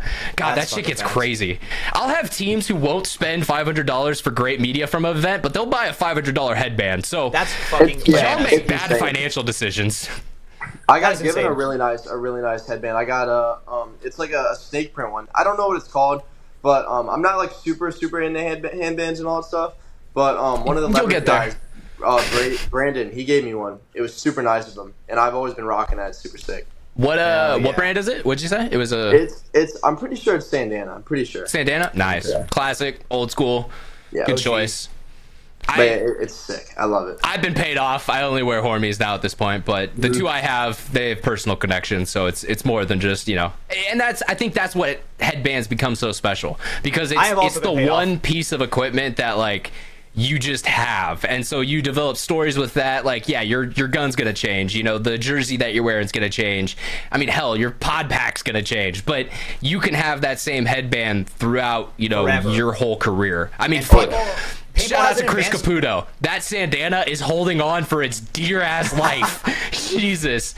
Did you guys actually see during the AC event, he actually lost it, fell out of his bag in one of the pits. I heard about that. Yeah. Someone from that, area they were in, and they found it and they were able to get it back to him, which that made me happy to see. Because dude, if you've watched a video of Chris Caputo playing paintball, it's in that headband. Like, it's that type of guy. He only wears that one. And his Geo too. Yep, his 3.5, right? I think it's he rocks. Sick. Yeah, I love the all gold. And at least for me, it's almost like headbands are a thing where no company is making headbands to where they're only sponsoring for headbands, and that's it, right? I feel like, Hormy kind of like that's all they do. It's kind of just like apparel and bands. They're also moving into stuff that's like not headbands. Yeah, they've been big on clothing and stuff recently. Yeah, I would feel like their clothing has probably caught up with their headbands, right? When it comes to popularity, like if you go to a paintball event, bro, I see motherfuckers dripped out in like a Hormesis. Like, that's like the Gucci of Hormesis. Yeah. I mean, again, I've been paid off. That is half my closet, but I didn't pay any money for it. It just came with working for them. But amen, dude. No, I mean, and for me, dude, Hormesis made a band with my name on it. Like, that's that badass. I don't give a shit about any other headband. Like, I have my headband on my head. And also, guys like Pops, Ryan Matthews, one of my OG day one supporters, he now has that headband, and that means a lot to me. A guy that's been with me for the whole time, now he can have that piece of kind of this, the whole career. There's Will 40 Media. He's another one of the guys who, he rocks that band now, and that's dope to me. Just seeing, guys out there having something that's like kind of after your name, after your lineage. And bro, when you look at the other 10 media guys who have headbands from them, that's a fucking impressive group, all right? Like, it's not anyone gets those. So yeah, I mean, that plus the other one I have, it was hand gifted to me with Alex before I ever worked for that company, and that's there is no value for that piece. Like, I do not care what you offer me. It means more to me just having it. And even if I stop playing this game or stop being media, like, I'm gonna hold on to that because that's a personal memory for me.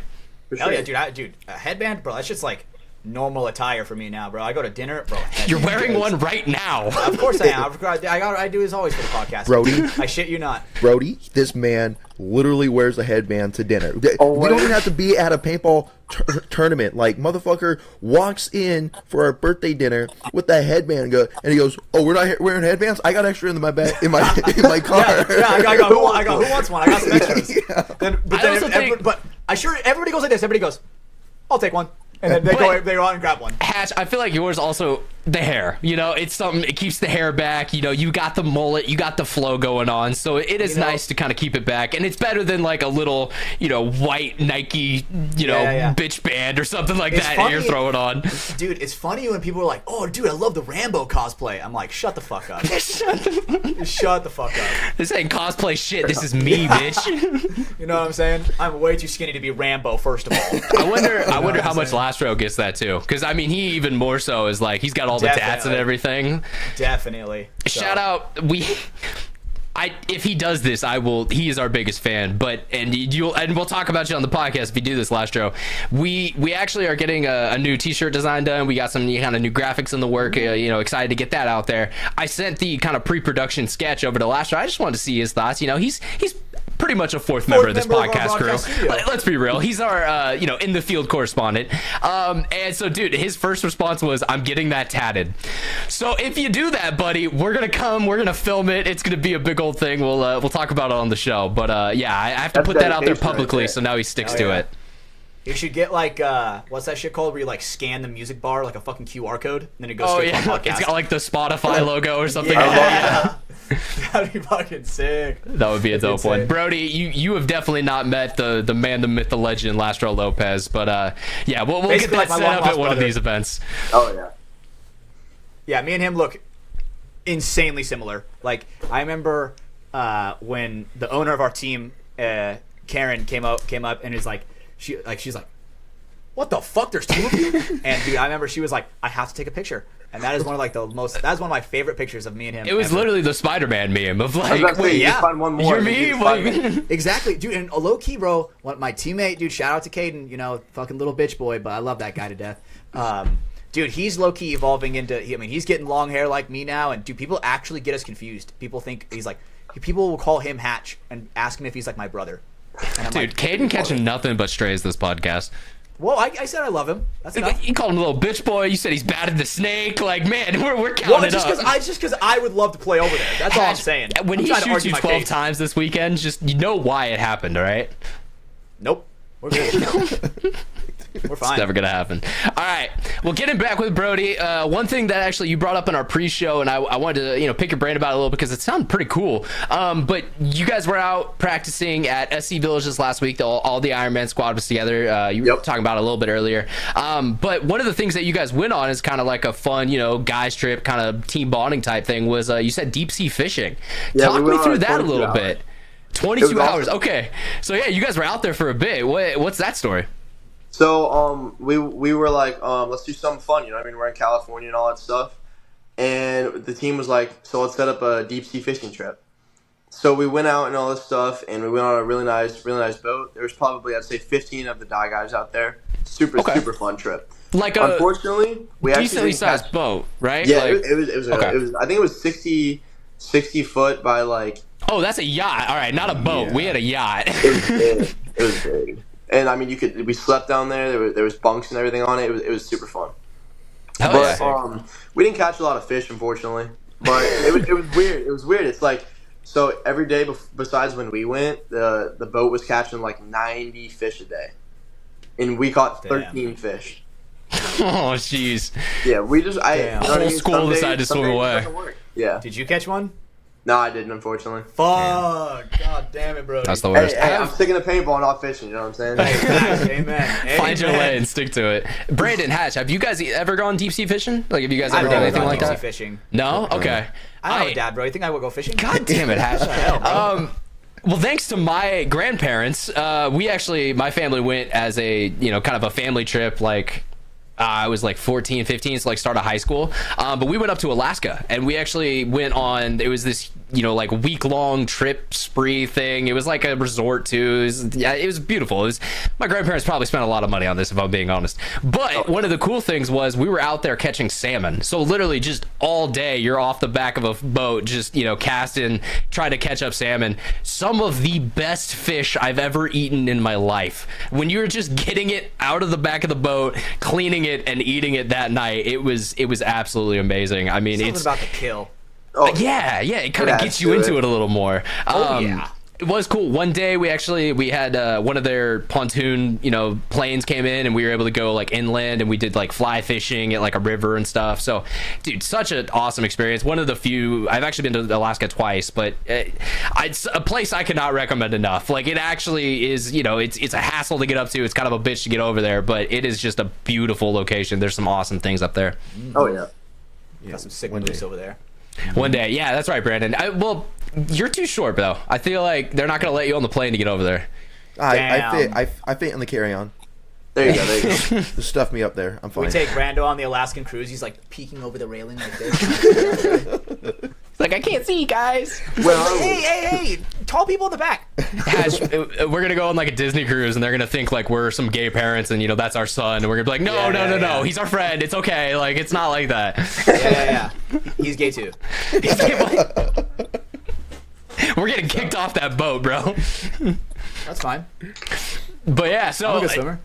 good luck Not in the that good of a ocean, swimmer, dog. though. Yeah, Not that good of a swimmer, though. Like, yeah, I'm good in a pool too, but fucking, I'm not good against sharks. Yeah, one thing I learned about, dude, when you're in the ocean and the fucking waves are rocky, Brando is there for it. With some sharks in it too. It's Dude, different. with the sharks in it, dude, those motherfuckers are so fast. Like, you blink and they show up. I didn't see any sharks, unfortunately. I wanted to see a great white. I'm not gonna lie. I've never sick, dude. I've never seen a shark in person before. I really want to. You guys did diving, face to face, right? Yeah. Yeah, me and Brando went face to face with sharks. Dude, that shit was sick. Yeah, No cage. Just Really? swimming out there. Swimming Don't around you- in the open ocean. Brandon, you got some photos of this, right? Or I Yeah, remember yeah. I got I all remember pictures. there was a photo of you in the water floating like a majestic being, and it's maybe the hottest I've ever seen you. I was like, I God, agree. I would fuck Brandon right now. Like, he looks I like a don't know. dad, My bro. Discord picture's pretty hot. Well, that's not even you. So Courtesy of me. There's some of me. No, that is him. That's the most important part of him on that photo, for sure. it's him and Sam Sulek, all right? They're just combined into one. There you go. It is the same. We can't actually show this picture on the podcast. It Dude, would that definitely is get us low. flagged. One of my favorite photos I've ever. One of my greatest creations. I love showing people it. It's fantastic. Brody, I'm not sending it to you. I'm sorry. Yeah, you can. It's actually illegal. Forgot, bro. But it's a question. How did the shark diving come up? Because was that an actual event you guys did, or were you guys just kind of on the beach one day and started to notice that? No, that was Michelle was looking at activities to do while we were in Hawaii, and that was something that popped up. And it initially was in the cage, and then she was looking into it. We're like, yeah, that's fine. I said the cage is lame. Yeah, Find I something mean, else. I'll do it if everyone else wants to do it. That's fine. And then she's found the cage free, and I'm like, that's fucking scary. Let's do it. Yeah. And I remember they were like, okay, don't dive in, because then the sharks will think you're food if you dive in. You have to You gotta go slow. Yeah. flop in, They're Yeah. they're like velociraptors. They detect based off movement. Yes. It's the only thing I that's the learned shit. from Jurassic Park. I think deadass. Not trying to correct. I think that's T-Rexes though. Same shit, different day. You know what I mean? Facts, Ryan. Facts. Don't try to hit me with that Big bullshit. lizard. Hatch. Big lizard. You guys But- know if shark? I don't know if sharks have good vision or not. I don't think so. I know they could smell a drop of blood in the water a mile away. Yeah, I think they're kind of similar to dogs in that, where yes, they can see, but their primary sense is more like smell and. And I think it's Sonar. through, sonar, Yeah. and through electromagnetic fields with their nose and I was everything gonna say like that. vibrations and stuff. Yeah. Yeah, So, I know that's dolphins are similar. Like, they have a crazy way they can pick up sounds, throughout the Those ocean. dolphins are talk, awesome, basically. yeah. Those guys can talk. Dolphins are But sick dolphin unless talk. you get lost in the ocean and there's only dolphins around. Look up Yeah. what happens. And then they're- that is yikes, then they bro. feel frisky. Yeah, dolphins. Fun fact, guys, they're the only other breed on planet Earth, like any other animal species, that has sex for fun. So just take that into consideration next time you're in a bunch of dolphins. Every time. Yeah, no, but they're animals. They're wild animals. All right, we can't judge them. Who are we to judge what they do with their bodies? All right, Hatch. It's their body, their choice. I agree, bro. What am I gonna do? You want me to get in the middle of it and stop it? Yeah, right, buddy. You just gotta let it happen. Like when people see gorillas fight at the zoo and they're like, dude, the zookeeper should do something. It's like, what do you want him to do? No, that's like, how you get a what's he gonna Harambe do? Yeah. Part 2, all right? We don't need more rest in peace. No, dude, Harambe, bro, that shit would change the world. Rest in power, man. Everything changed when we lost that gorilla. Holy fuck. That shit was different, bro. We are all Harambe. Is that what? When did the Planet of the Apes movie come out? Was that before or after? It was post Harambe. Thought it was dedicated. Harambe was like 2016, 2015. If you stay for the end credits, it says dedicated to Harambe. No fucking way. No way. You gotta pull that up. I need a fact check on that That one. has to be real. No, bro. that's FTS fact. FTS, all right, it's the facts. True. That's facts. The F in FTS stands for facts. I don't think it does. You know, the more I listen to other podcasts, the more I realize how annoying it is to hear people talk out of their ass and not have any backup for their information. But fuck it, we're going to continue that. So yeah, There we FTS go. facts. All right, so moving on into a little off topic, a little different from what we've been talking about. I had a breakup today, boys, and it was really sad. Is actually a dude I've known for 8 years at this point. You know, he's always been there for me. I do have to pay him every time I see him, so that's kind of a downside of the relationship. But I broke up with my barber today because I'm gonna be moving to Austin, and it's gonna be the last time that he had him cut my hair, get me all cleaned up and looking good. Fuck, dude, I can't even imagine me. In that moment, it definitely hit me that like, this is the most homosexual relationship I'm involved in. A guy who I've known for more than a decade at this point, who's had his hands on me every time I've seen him, and who I pay to be in proximity to. Do you guys have a special connection with your barber like this, or is it just me? Please tell me you My kissed. barber's a girl. My barber's a girl. Okay, that's sus. You guys are wrong for that. You need a male barber because No, they my just do it barber's better. actually my ex-girlfriend's mom. Okay, Yeah. that ex? Well, who? No, not the most Okay, recent one. This is one's okay. like from when I was in high school and we're I was cool gonna and say, how do everything, you and manage they're that? Because hella that's cool. crazy. Oh, dude, let me tell you, bro. Dude, no one else cuts a mullet as fierce as her, bro. No bullshit. I am the canvas, and she's the artist. The canvas, Bro. You're like that stone block, and she chisels, Yes, a great bro. statue out of it. She's a chiseler for sure, without a doubt. And I've never seen a mullet on a Greek god, but I almost feel like this is what it would feel like. There you go. There you go. More like a How's it Mexican going? god. But. So, Brody, obviously, you've got the zoomer cut on. You've got the bussin' haircut. I got a more like modern mullet. Yeah, Like it. okay, Yeah. I actually do kind of like. You got the perm mullet a little bit going on. It Exactly, looks kind of yeah. like I that. saw a little bit of shake to it. It's all right. We Not like bad. that. No, I was just gonna ask. So, like, do you have a barber, or you like you said, you female barber, something along those lines? Just a salonist. She does good every time. I mean, All right, we know what gotta I mean? update that, bro. Have you Anytime ever had someone use a straight I call her razor a on your stylist. head? I call her a stylist. stylist. Yeah. That sounds cooler. Yeah, Almost. she's always done a good job with my hair. Unless I ask her something dumb, she's like, "Are you sure you want to do this?" That's it. I'm like, you know what? If you say that, I'm not gonna do it. Yeah. Yeah, I feel like most of those salon people, they're used to talking down women from like bad hair decisions. They're like, "Do we really want to go pink? Like, is Yeah. that, Like, is that a good I life want it decision?" bleached. I want it bleached, and I want to go blonde. But it's like, ma'am, you have black hair. Again, Hatch, how do you know this? This is weird. This is information I don't know. It's okay. It's okay. His But ex's mom. it's funny, dude. Brando had to break up with his barber. Remember, she wouldn't cut your hair. Yeah, she wouldn't do a mullet. She said, absolutely not. Will not do a mullet. Yeah, so Really? I had to go find someone else. Yeah. I'd say, all right, bitch, I'll take my money elsewhere. Who actually, I went, I was going with her for years. She said that shit. She said that like early on when I first met her. And then the day I wanted a mullet, she said no. Surprise. But then I went to like two different guys, and every time I've had a guy cut my hair, I just haven't cared for it. They don't put. I feel like they don't put the enough love, bro. They Exactly. don't put the love into it. Bro. Exactly. Nah, you guys are wrong. You gotta find the right guy. And This guy, I'll give him a shout out. No, Look, you look, got the homosexual love. If you're in Roseville, California, head over to Is it- 1851 Barbershop. Andrew Tugboat there does an amazing job. He's Oh, worked is on my this hair Pops for right years. here? Okay. Is this Yo, Pops Papa right here? Lewis in there. right here. What's up, Papa What Louie? the hell's going on down here? Got a podcast going on, having brother. a How you good doing? time. We're doing good.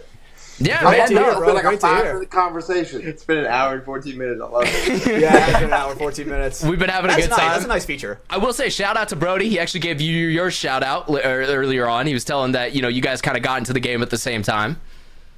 Yeah, we did. But, the old birthday party story. We got it's changed our lives. Lots of great memories together, brother. For sure. Yeah, Absolutely. Hey, do you travel with Brody to tournaments? I've never missed an event. That's awesome. That is awesome. That's good. That is awesome. Yeah. Definitely want Yes, to keep that up that's moving sick. forward. True that. Absolutely. Up packing for Boston now and off to London next week. So can't wait. Let's go, dude. Nice, yeah. New Oliver? Oliver 2.0? Holy No, shit, dude. Let me tell you, Oliver, I'll tell you a story. I told us a little bit earlier, but he is a French man that is an absolute unit in the pits. So, if you're anything like Oliver, I like you. Okay. I like you, Papa Louie. I try to hold my own there. We'll see. Hell yeah! You know what? Hey, we'll see you at the next event for sure, and I'll make sure me and Brando come up and say aye. That's awesome. Look forward to meeting you guys. All right. Hell yeah. Take good care of my boy. Love you, Dad. Yeah, we are. We appreciate you stopping by. Thanks, man. That was sick, dude. That was awesome. Yeah, we got to meet the man, the myth, the legend. Hell yeah. True Love that. that. Hell yeah, dude. Wouldn't be here without him. I got to feel the fatherly aura. I do want to finish my shout out real quick because I told him I would give him one today. But yeah, shout out to Andrew. I mean, dude, for the last literally since 2016, man's cut my hair. When I moved down to Vegas, obviously, moved away for a bit. When I came back, went straight to his shop. Does a great job. If you're in Roseville, seriously, go check out 1851 Barbershop. They're gonna clean you up right and get you looking good. What's his name again? Andrew Guard, something like that. GOAD. I just call him. His nickname's Tugboat, so I've always just kind of called him that, Of or course, Andrew. yeah. Imagine getting Tuggy. your fucking haircut from Tugboat. Like, Come here, that Tuggy. Tugboat. Give me that Tugboat special. Come here, Dougie.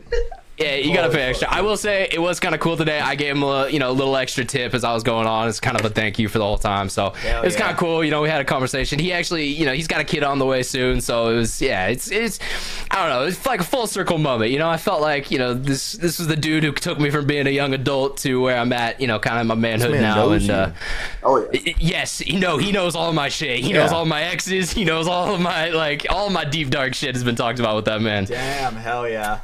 I always wondered if, like, my stylist, whenever I walk in, she's like, all right, time to cut. You're the reason she's in therapy. She's like, God, I got this one client, and Honestly, man. dude, I'm probably the one client where she's like, fuck yeah. Me and her are pretty close, dude. Me and her, like, she's been cutting my hair, no joke, for 10 years. So Yeah. obviously she knows all my shit, bro. She's seen me at my highs, my lows, bro. She comes to my 4th of July parties, bro. Dude, she is awesome. Yeah, She's no, fucking that sick. definitely, that was the realization I was having today. Is like, it's actually kind of crazy how much this random person has been involved with my life. Like when you keep going back to the same person for something as small as a haircut, but Dude, when I honestly, move away- does a lot to build your confidence. Grow you up, kind of feel all right. Shit, I'm looking my True best. that, Yeah. look good, feel good, play good, bro. You know Exactly. That's what they say. Gotta look at it. And Hell yeah. I always think when I move away, I'm like, fuck, dude. If I move only 2 hours away, 3 hours away, maybe, I'll dead ass make the drive for a haircut. That's valid. Yeah. Not even gonna lie, bro. 'Cause Hatch, you drive 3 hours for practice, bro. That's I nothing do drive to you. 3 hours for practice. 3 That's hours is crazy. like an average commute. How far is your field, Brody? So mine, I play at Chesapeake Sports Park. It's like 30 minutes away. Oh, that must be fucking nice. And I get what to- time do you get to sleep into? Oh, well, actually, I like going early. What time do you wake up? It's still not early I enough. wake up around like 7:30. Hatch, can you tell him what time you leave your house? Dude. But early. Some weekends I have to leave my house at 2:50 in the morning. Yeah. So that shit's rough. And I'm like, have a sleep, and I'm like, all right, boys. Gotta stop, get your Pepsi freeze because you don't If drink I didn't- coffee. Yep. I was like, if I didn't love this shit enough, I just. But yeah, it's good though. I get to play against I get to drill with Zach, Christopher Lennon, and all them. Some of the Bears guys are out there too. You know what I mean? It's a lot of fun. That's sick. That's a good learning experience for sure, especially when you're around. I like to look at it like this: if you put a D4 guy around superstars, dude, he's gonna be molded into a superstar eventually. As long as he has that mentality and you know what I mean, he wants to get better and he's always asking questions. That's a big thing. It's people don't want to be annoying and stuff, but honestly, dude, the more you can ask questions and stuff, the better. I'm trying to think. I think there's only maybe one person that's been annoying that's ever asked me so many questions. But yeah, and like I'll tell you right now, like most of the time, if you're around pros, they love that shit. Cause like, let's be real, like we ain't real pros. We ain't the NFL, bro. Calm down. But I'm saying, put yourself in their shoes. How cool is that a kid is coming up to you who thinks you're like that cool and want to, ask you about what you're thinking about in that game or stuff like that. For them, it also is kind of like oh shit, that's cool. Like I appreciate you, wanting to learn from me. So it goes both ways. Don't ever be afraid to kind of, hey, I saw you were playing this one. You were kind of far off your bunker. What was going on there? Like ask them about stuff. A majority of the time, unless it's like, they're dead in the middle of practice or it's like they got to run to something, they'll spend a couple minutes and kind of break it down with you. I'm glad you said that actually, because honestly, not even that long ago for me, I was going up to all these pros at the NXLs and all that stuff and meeting them and all that stuff, and it was like a dream come true and all that stuff, and you know what I mean? Yep. And one thing that I noticed from meeting all of them is that I want to be, you know what I mean? If I'm going to be a professional paintball player, I want to be a positive influence and all that stuff, you know what I mean? I want to be somebody that grows the sport, and I want to be somebody that uplifts people and helps them get to where I am, you know what I mean? Fuel the next generation and all that stuff. Like, I would want to be somebody that people can always come up to and talk to and know that, like, you know what I mean? I'm always there for them and all that stuff, and I'm willing to help no matter what.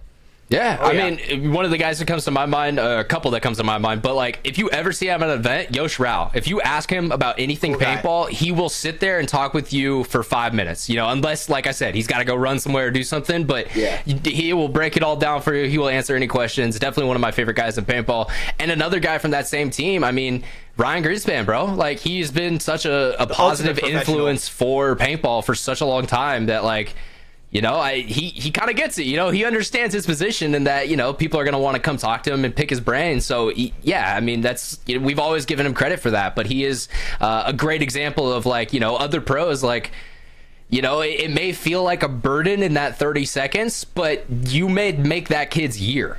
Like, that's the little impacts that, you don't think about. I mean, I hate saying it, but it is one that happened to me when, Dynasty was out practicing one day, and a couple of the kids, Alex was handing out hormesis, and so they were having like Dynasty sign them and all that stuff. And a couple of these young kids come up to me and ask me for my signature next. Well, A, I appreciate you being fans of the content, like that's awesome as hell. B, my name does not exist on a headband that is next to Yosh Rao, Alex Faraji, Ryan Greenspan, and all these guys. But to this day, I still remember that interaction because that was dope to me, that someone was like, I like your shit enough that you are now in the same vein as like the guys that I looked up to as a kid. So you never know when that example can happen.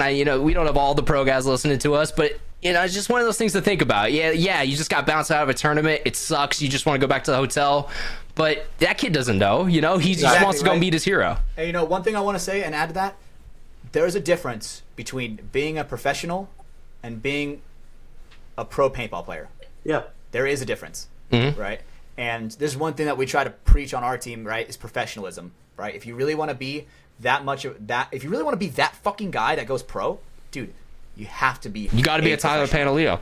Yeah, you got to be just, a student of the game and just an absolute pro on and off the field. And I know that word is kind of vague, but, it's one of the things that not only dedicating yourself, but understanding you're in a team. So you got to be a good teammate. Your teammates got to like being around you. They got to be able to trust you, because if they don't off the field, they're not going to trust you on the field. Exactly. And that's a huge thing, right? Team chemistry, dude. That is like the number one killer of teams. I mean, dude, like look at some of the lower divisions. As soon as like 2 guys leave from a team, dude, sometimes that team is broken up because the chemistry is just off balance, right?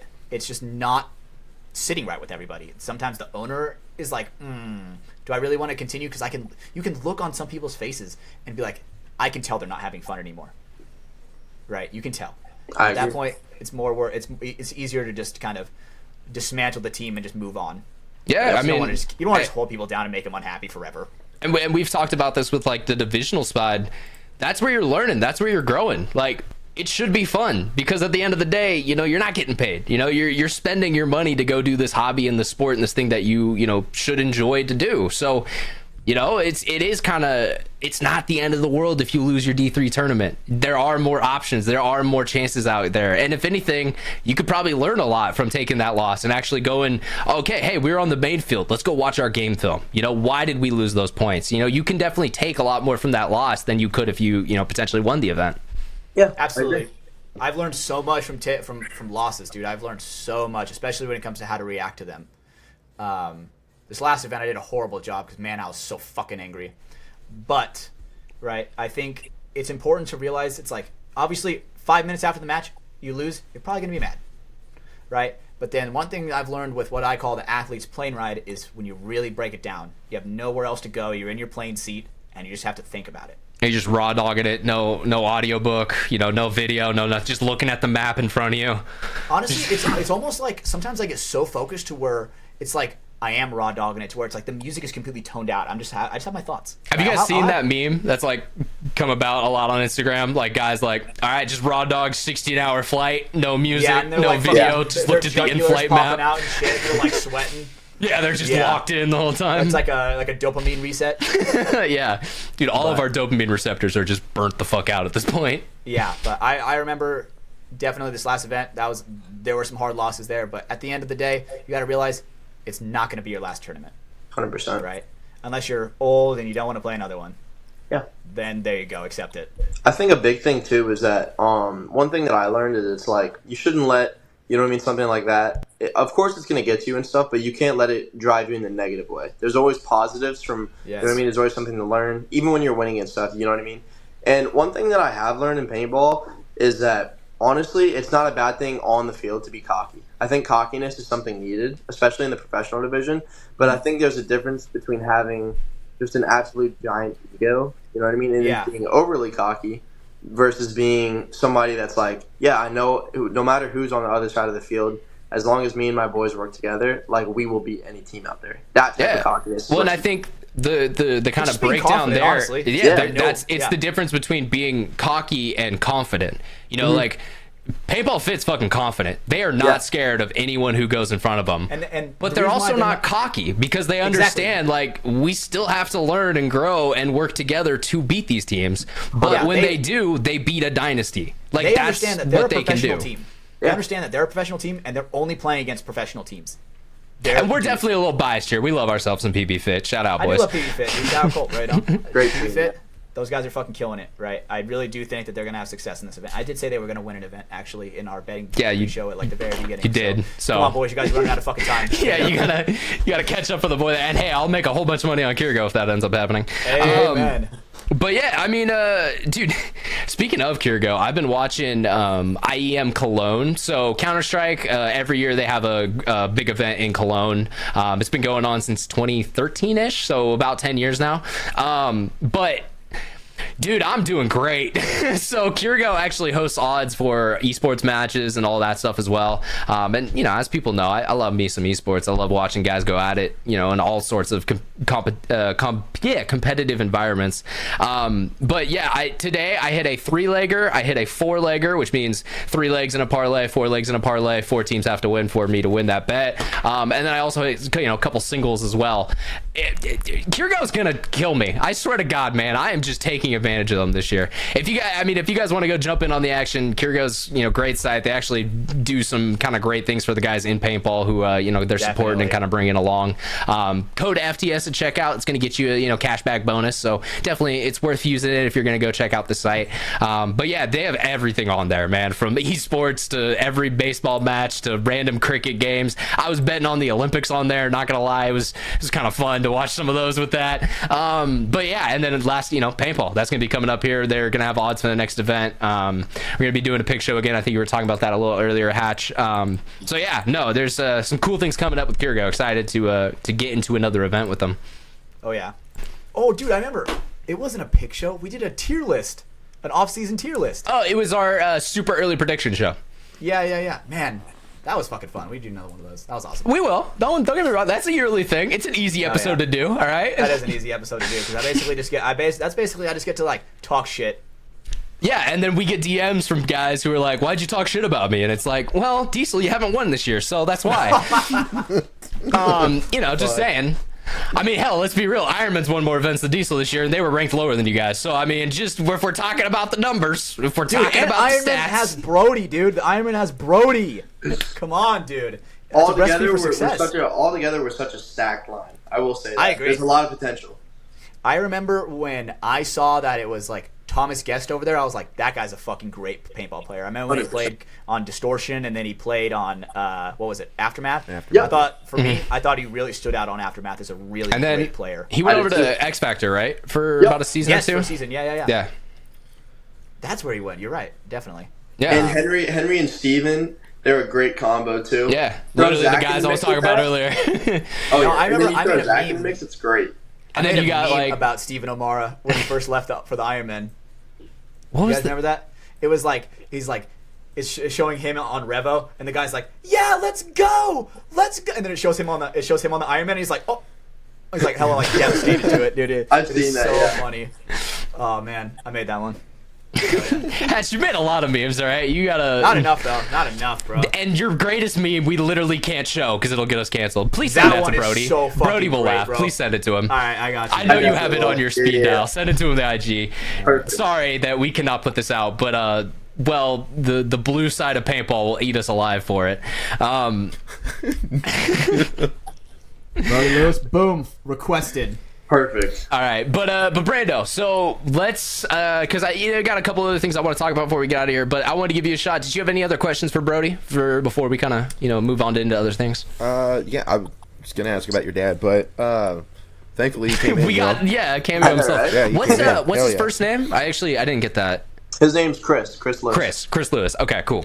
Chris. That way I'm not just like Papa I'm Lewis. gonna call him Papa Louie. Yeah, There you go. Papa That's Louis. I like that one. Hell yeah. Jeez. So- All right, so being a track runner, right? He's a runner. He's a track star. How do you start on the box? If you're gonna run SOB, like Okay, do you, so like off the box. yeah, like what's your stance? Because there's mixtures. I've talked to people. I've played with my stance and whatnot. Coming from actual running. Yeah. What's your thoughts on that?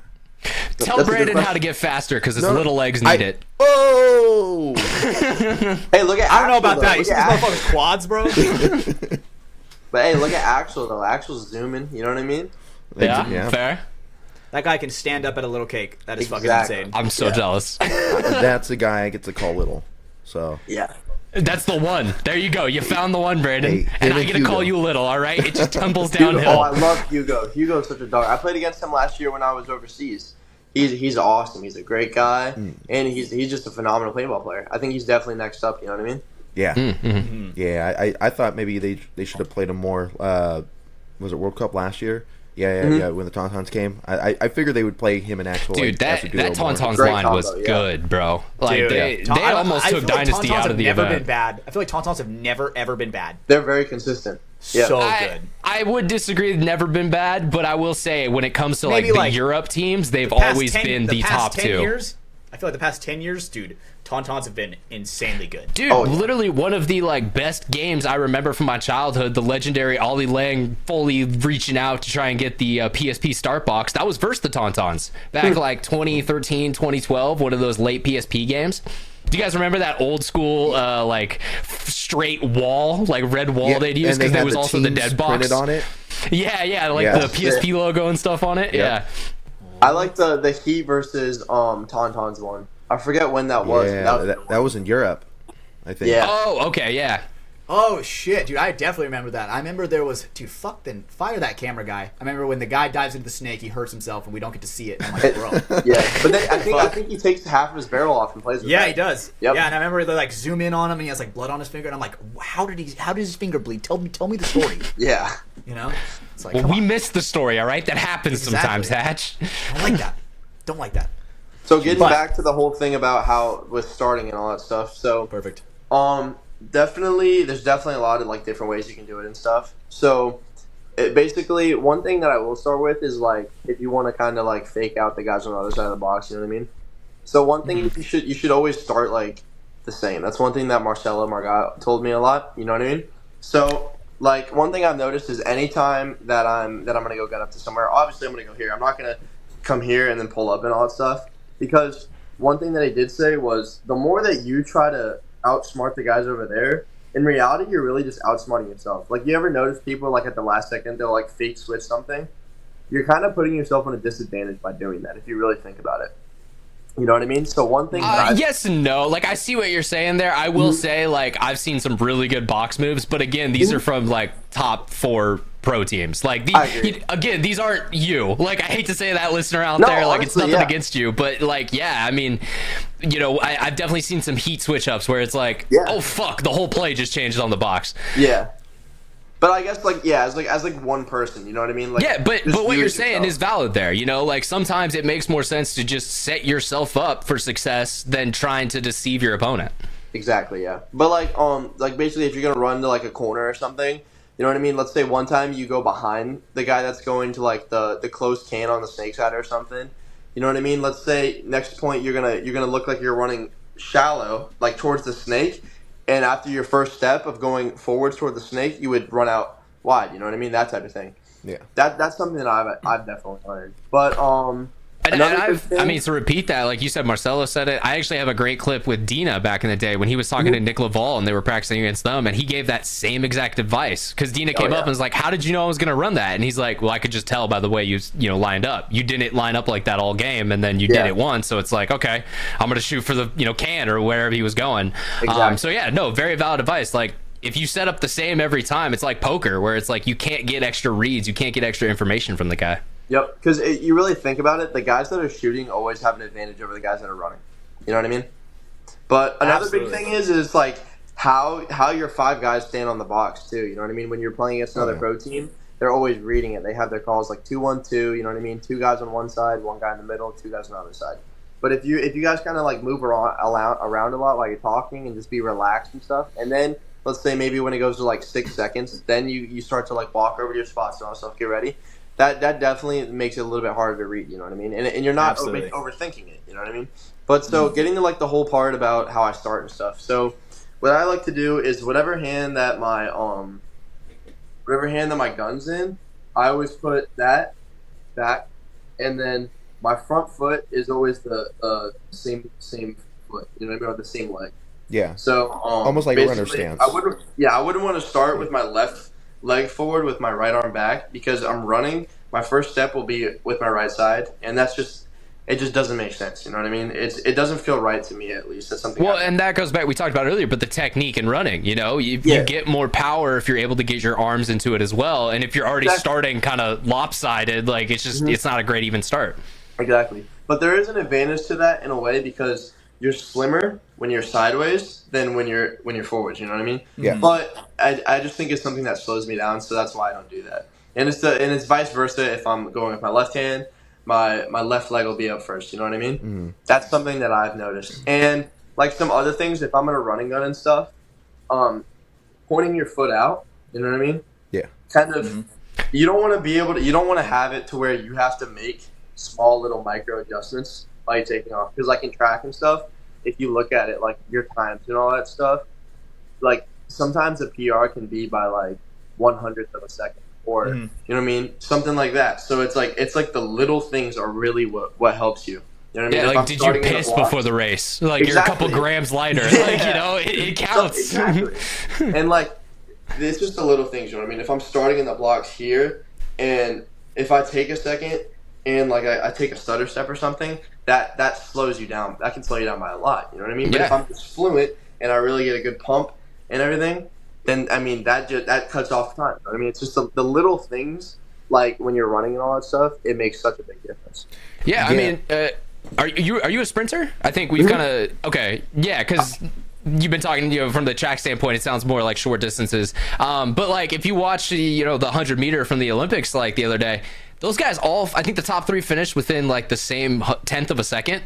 So like what you're saying, it was crazy. It was 9.77, 9.77, and they went to like the 1,000th or something, which is unbelievable. Yeah, and that's what you're saying. Insane. Like if one of those guys messes up their initial start, they've lost the race like already. Exactly. Yep. Like, and that's how close those things can come. Really, yeah. When you get to that level, definitely, you know what I mean. But like, if you look at the guy that won the 100 meters, if you look at Noah Lyles, he really doesn't have the best start. You know what I mean? He has a start where he can get through at that level and all that stuff, but it's just like his top end speed is incredible. That's why he's able to have so much. I wouldn't say it's like so much success, but honestly, it is so much success in a way. You know what I mean? I mean, he's won The 4x100 Olympic gold is medalist, world champion. Like, Exactly. he's had success. Pretty much since Usain stepped out, he's been one of those guys vying for the fastest man in the world. I agree. I would say right now he is definitely the fastest man in the world. Yeah, did you see, damn. I would love your opinion on this. Did you see Tyreek called him out, the cheetah, Tyreek Hill? Which, don't get me wrong, Tyreek Hill, he's a former track He's athlete. fast. He is a fast motherfucker. There is a difference, though, from like a college D1 track athlete to the fastest man in the world. Like, it Right. is, and again, it's not much. It's 0.2 tenths of a second, but when you're going 100 In track, meters, that's a long time. Big difference, yeah. Yeah. And then another thing I would say is it's like, now if they were to run routes, obviously Tyreek Hill is going to be faster. You know what I mean? Oh, yeah. But if they He's run been training track on in a that. straight line or in a curve in a 200 meter, like Noah's dusting them. You know what I mean? But it's just like those two things. You got to give him props. Tyreek, Different skill sets. Exactly. I would say Tyreek's probably. What would you guys say? He's the fastest in football. Probably. I would say so. Probably Yeah. for sure. He's, And then yeah. I would say Noah Lyles is the fastest in track. Yeah. You know what I And mean? at the same time, Noah Lyles probably can't get folded by a linebacker as well as Tyreek can. Like that, Yeah, true that. that is a Different skill builds. that you have to, have. Look, man, I love Chris Odom. I met that dude. He would kill me, and he is a outside linebacker. His job is to hurt guys like Tyreek. So, Like- yeah, man, it puts into perspective some of that. Like, all right, these quick, small guys, like they take some abuse, especially running backs, guys of that nature. I think DK Metcalf is pretty cool too. You know what I mean? Yeah, okay. He's a lot taller. He's a lot heavier. And I mean, you watch on the field and all that stuff. He's insanely fast. But then you watch him come to track and all that stuff. And I mean, I hate to say it, but he kind of got smoked. You know what I mean? He actually ran a race in track and he got dead last. That's funny. Tyreek ran a 60, and I think he got first in it, but I don't even know who he was competing against. Like, I Yeah, don't know if it was on par He talent. ran a 6.70, right? And Noah Lyles runs a 6.43. That's 60 meters, right? Yeah. Yeah, that's not even the fastest in the world. that is crazy. Like that difference, like what you just 3/10 right there, like that. Like you said, that's a long time. That is multiple steps in front of the other guy. Exactly. Do you know what Tyreek's 40 is? I don't know what it is. I low fours, but I don't know exactly off the top of my head. I think it's like 4.2 something. I think. But Get it, yeah, Brando. Christian Coleman ran a 4.12. Shit. Okay. 4.29. 4.29. Yeah. Yeah. Brandon, can you actually look up Chris's as well? Chris Odom. 4.29. Have you met Chris Odom, Brody? Definitely, Cool yeah. ass guy. Gotta introduce you at one of these events. But yeah, former NFL player. He played in the USFL last year. Plays outside linebacker. Just absolute, loves paintball. Love getting into the game. I think I might know him. Is he around the events a lot? Yeah, he taller than me, but also bigger than me. Like just an intimidating ass figure. I haven't spoken to him, but I've definitely seen him. I'm pretty sure. Yeah, He he's got looks more like one of the gold on only than NFL everyone players else. that'd be at a paintball event. I think I know who you guys are talking about. Damn, Chris ran a 4.83. Dude, all right, to put that in perspective, Even I'm that's still 6'4". fast. I look up at Chris, That's still really fast. and he's got about 40 pounds of muscle on me. So, like, goddamn, that fast. shows you NFL speed. Like, even position Definitely. players who, like, yeah, their job isn't being fast; they're just quick as hell. Yeah, I don't know Right, any and that's the guys explosive that weight speed. that can do that. I feel like that's like the explosive speed for sure, right? Because 100%. he's just going from zero to 100 for like 15 Fucking seconds real of a quick, play. bro. Yeah, at the Real most quick. during the most of a play, it's like 15 Whole seconds of squad like on him some real fucking shit. full sending, right? But Yeah. man, Thank you for getting my joke, Brendan. I still want to raise whatchamacallit, Mouse and Keith. I think that'd be really cool. I want to see that, and honestly, we gotta throw ABJ in there too, because I agree. Archie, I think he's he's in that really fast as conversation. definitely. I've seen him. So He's fucking cruising. fast. Jesus Christ. Playing Oh against yeah, him. that motherfucker's fast. It's like, he's going to be in the snake, and we can't stop him. We just got to go bunker him. God damn it. Yeah, it's like we know he's gonna be in the snake. It's just be ready for it. It's just make sure you trade out. Like, don't let him just kill you for free. Exactly. Yep. It's like don't be an idiot and like die for free. You know? Don't leave Archie and our snake alone, because that's just gonna be the game. Or if you're gonna leave him alone, make sure that he can't do shit. Yeah, let You him know? rot. Just sit out on the island. Exactly. Just keep the pressure on him to where it's like if he feels like it, you make it feel to where if he's gonna peek at you, you're dotting his eye. You know. I also like watching Malloy and Malloy and Archie play a lot too. He's definitely older and all that stuff. He's definitely slowed down a bit, but he's always been really fast. You know what I mean? He still is really fast for his age too. And one thing I like about him is just you watch him play the snake and how calm he is all the time, and just how you know what I mean. He doesn't have the same speed, but he still finds his ways to get into the snake. He still finds a way to be, you know what I mean, hyperactive and dominant. No, I mean, one of the things you got to give to Monson game is just he's crafty. You know, he's been in that snake so long of his life. He knows how to make positions happen when, you know, technically, yes, like you said, he's not maybe the fastest, most peak physical guy anymore, but I mean, he's still getting it done. Like, you know, you go talk shit about him, he's going to kill you. Like, it just happens. You know, I wonder what Axel's 40-yard dash is. I feel like, because, dude, I feel like I've seen Axel zoom in. Axel's fast, but my thing with Axel, it kind of, he almost catches you off guard because he's so good everywhere else. So like, it's not just his running speed, it's also when he dives and is able to, like, I mean, he was a gymnast for years, so he knows out in that. He knows how to move his body very efficiently. And like, you know, another guy like Tim Brusselback, when you see him sliding down the snake, he will eat up distance when he's crawling, where, like, you know, some of the other guys don't. Keith's also another great example of, like, just super fast on the ground.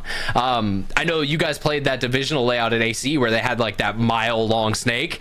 Yeah. Bro, if you gave, you know, a Tim, a Keith, one of those guys that snake, they'd be at your side every single time. I wish I could have played on that. You know, something that's really funny is if you're crawling fast, bro, and they're in the snake too, they'll hear your ass. They'll hear the fucking balls in your loader, and they're like, oh, and they fucking stand up and dunk somebody. Dude, saw it thousands of times. The cool thing about Axel, too, is he's able to crawl almost like, he's so small that he can crawl on his side, and he uses his legs to pump really fast. Like, I think he has a really big advantage versus, like, somebody versus me and Goldman and all that stuff, or Tyler Harmon, too. I look up to Tyler Harmon a lot. But definitely. They all of us, we crawl like this, you know what I mean? Because just how we're built and all that stuff, you know what I mean? Yeah. Like, physically, we wouldn't be able to move the same way that Axel is just because of, you know what I mean? Just his size and all that stuff. You know what I mean? Well, at least you guys should be getting hit if you guys do it. Yeah, just a bigger target. Yeah, bigger frame. Yeah. But that is something, you know, you say with Axel, and I noticed that with Tim as well. It's that, you know, arm pad on the ground, just using this almost for balance. Like it's almost like they're swimming. Like it's just kicking your legs to create that momentum. I will say this. Good bringing that up is that a big thing whenever like I'm running and stuff too, or I'm crawling in the snake, is just squeezing your core, like having your core tight and all that stuff. That makes a huge difference. Like people forget about that a lot. It's just like whenever I'm like lifting and stuff and all that, like I'm always keeping my core tight and all that stuff. Running, body control, because that's where all of it comes from. If you can't keep, you know, your abdomen and everything strong, then you're just going to be a noodle, and it's like you're not getting the most out of your rest of your muscles. Think that, God damn it, my train of thought. I think a lot of it comes down to fuck me, dude. You're gonna take your time, don't worry. No, I mean, something I can cover for is like, you know, when I cheered back in the day, dude, when you had a flyer who actually knew how to like be a board and hold herself up, it made it so much fucking easier than a girl who like you throw up and they like just go everywhere and you're like, fuck, like you're just trying to push her, you know, you're doing an overhead press essentially with her whole body weight. Yeah. You got it, Hash? You're talking about diving, talking about crawling. It was in my head, and it just out just like that, dude. God damn it, bro. Stop hanging out with Tim so much, bro. Dude, not enough. Not enough lately. All right, we can move forward a little bit. We are getting towards the end of our show tonight. One thing I wanted to jump on, gaming news. Brody, are you a gamer? Do you game at all? Huge gamer, yeah. Huge gamer? All right. Like to hear that over here. What's your poison? So I've been all over the place. I'm big on Call of Duties. I love Call of Duties. The first Call of Duty I ever played was Call of Duty 2. So that was a little bit like. God, I'm glad you said that. If you said like Modern Warfare 2, I would have just thrown my computer out. Like I would have been very upset. So okay, at least he started with a good one. Dude, he was 2 years old when Modern Warfare 2 came out. I know, Brandon. I'm not thinking about it. Okay. Oh my god. So, he doesn't know about M16 red dots with triple frag. All right. Oh my god. Dude, one man army noob tube. I've actually, surprisingly, this is probably gonna like blow you guys' mind, like me being such a big gamer and all that stuff. I've never played any of the original Modern Warfares before. Crazy, right? I mean, you're just. I mean, Brandon, I can't hate because you're so young. If you were to go back to that nowadays with the luxury of the way movement is now, dude, it's horrible. It feels like shit. No, it feels horrible, bro. It's 100% rose-tinted glasses when we look back on those games. We love those games because we remember that we're in middle school and we didn't have any other responsibilities and we could just grind COD all day. And like the frames alone, bro. That is like, I'm like 30 FPS gaming. Like what the hell? 720p. Get your hog out. Like, and it's like another thing with like what you just said with like the rose-colored glasses, bro. A lot of the old Call of Duties, bro. The only color they would use is beige. Every fucking map is brown beige. and beige. That was your And color I'm like, palette, dude. I'm like, low-key losing my eyesight. Which is staring funny at this. because that's why whenever you got like a red tiger camo, you're like, holy shit, it's so colorful.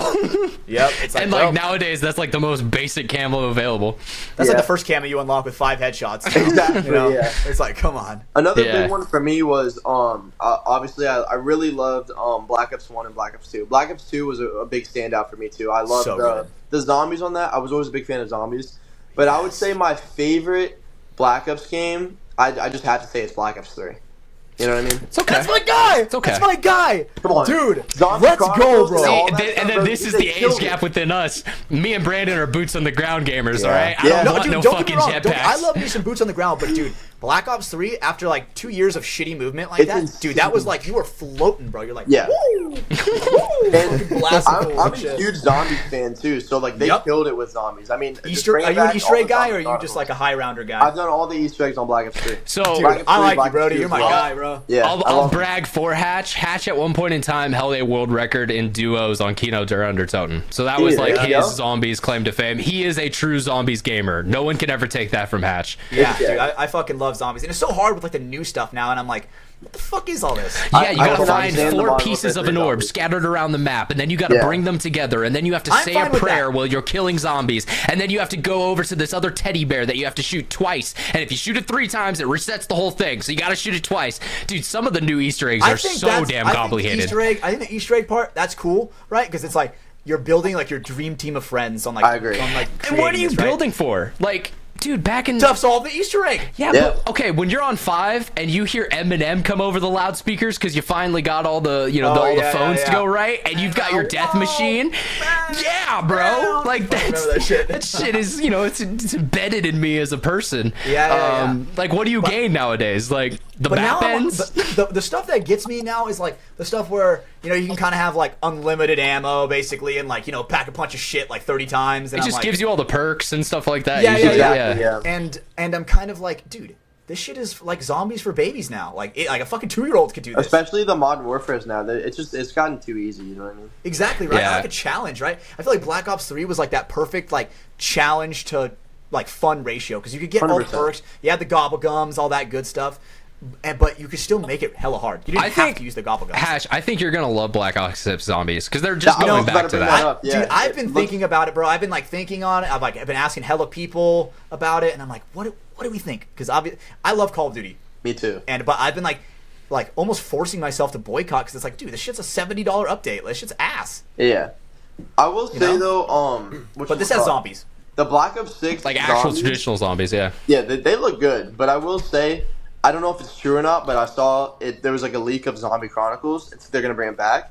But I feel like it's- that's been leaked for the past like 10 Call of Duties though. yeah, but they said that it was gonna be like the OG Black Ops 2 maps and Black Ops 1, which would be awesome. That'd be kind of cool. dude, I mean, if you gotta could let me play like, Dempsey. Transit and all that. Yeah. Fuck, that'd be nice, bro. Transit, that was Love sick. Transit was ass. You guys are so wrong here. Nah, bro, I'm let me tell sorry. you. I'm sorry. No. Nah, bro. I'm gonna fight back. Let me say, Because dude. don't get me wrong, there Were you are ass good... or something? Were you ass at Calm Transit? down. No, calm down. There are good Black Ops 3 maps. Y'all chose the worst one. Go back and play Transit today. You will not like it. I swear to God. Like, I would love it. go Honestly, play, let me tell what you- is it? The Western one. It had the huge Buried? hedge mage in Buried. it. Buried. Great I map. love Lots that of shit. fun. That was great. Yeah. Transit, absolute ass. I'm No, sorry. let me tell you. So I think Transit was that thing where The it was only like, way you could turn on power was by crafting a specific item that you then had to carry around with you the whole entire time. That is not fun, Honestly, bro. I love that though. They need to bring back crafting and all that stuff. Like all the new CODs, bro. Like the shield.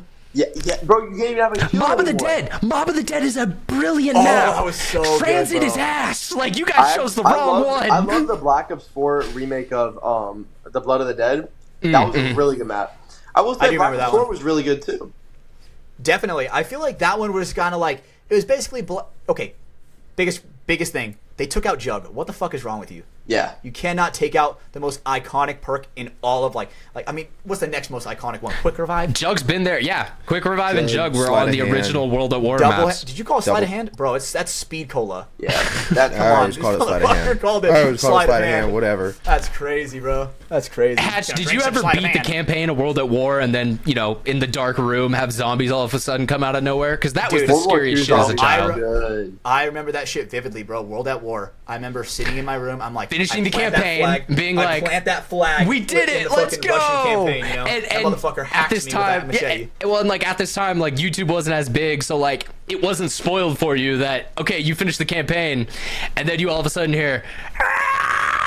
Yeah, and it's like, and you're like, what? like running What at the you, bro. fuck? And then all of a sudden, you're just in this new game mode that's not even on the main menu up until that point. Oh That's man, it. that was like that shit was terrifying, dude. Zombies will always have a special place in my heart to where, like, dude, the ray gun, bro. The ray gun. The OG box, you know, getting just like almost nothing essentially. I don't even think there wasn't Pack-a-Punch in that first map. It was literally just grab a ray gun and There that's were your no only perks. hope. Yeah, there were no perks. Yeah, Pack-a-Punch didn't come in until Durice. That was Darius. Yeah. Yeah, that Yep. was Darius.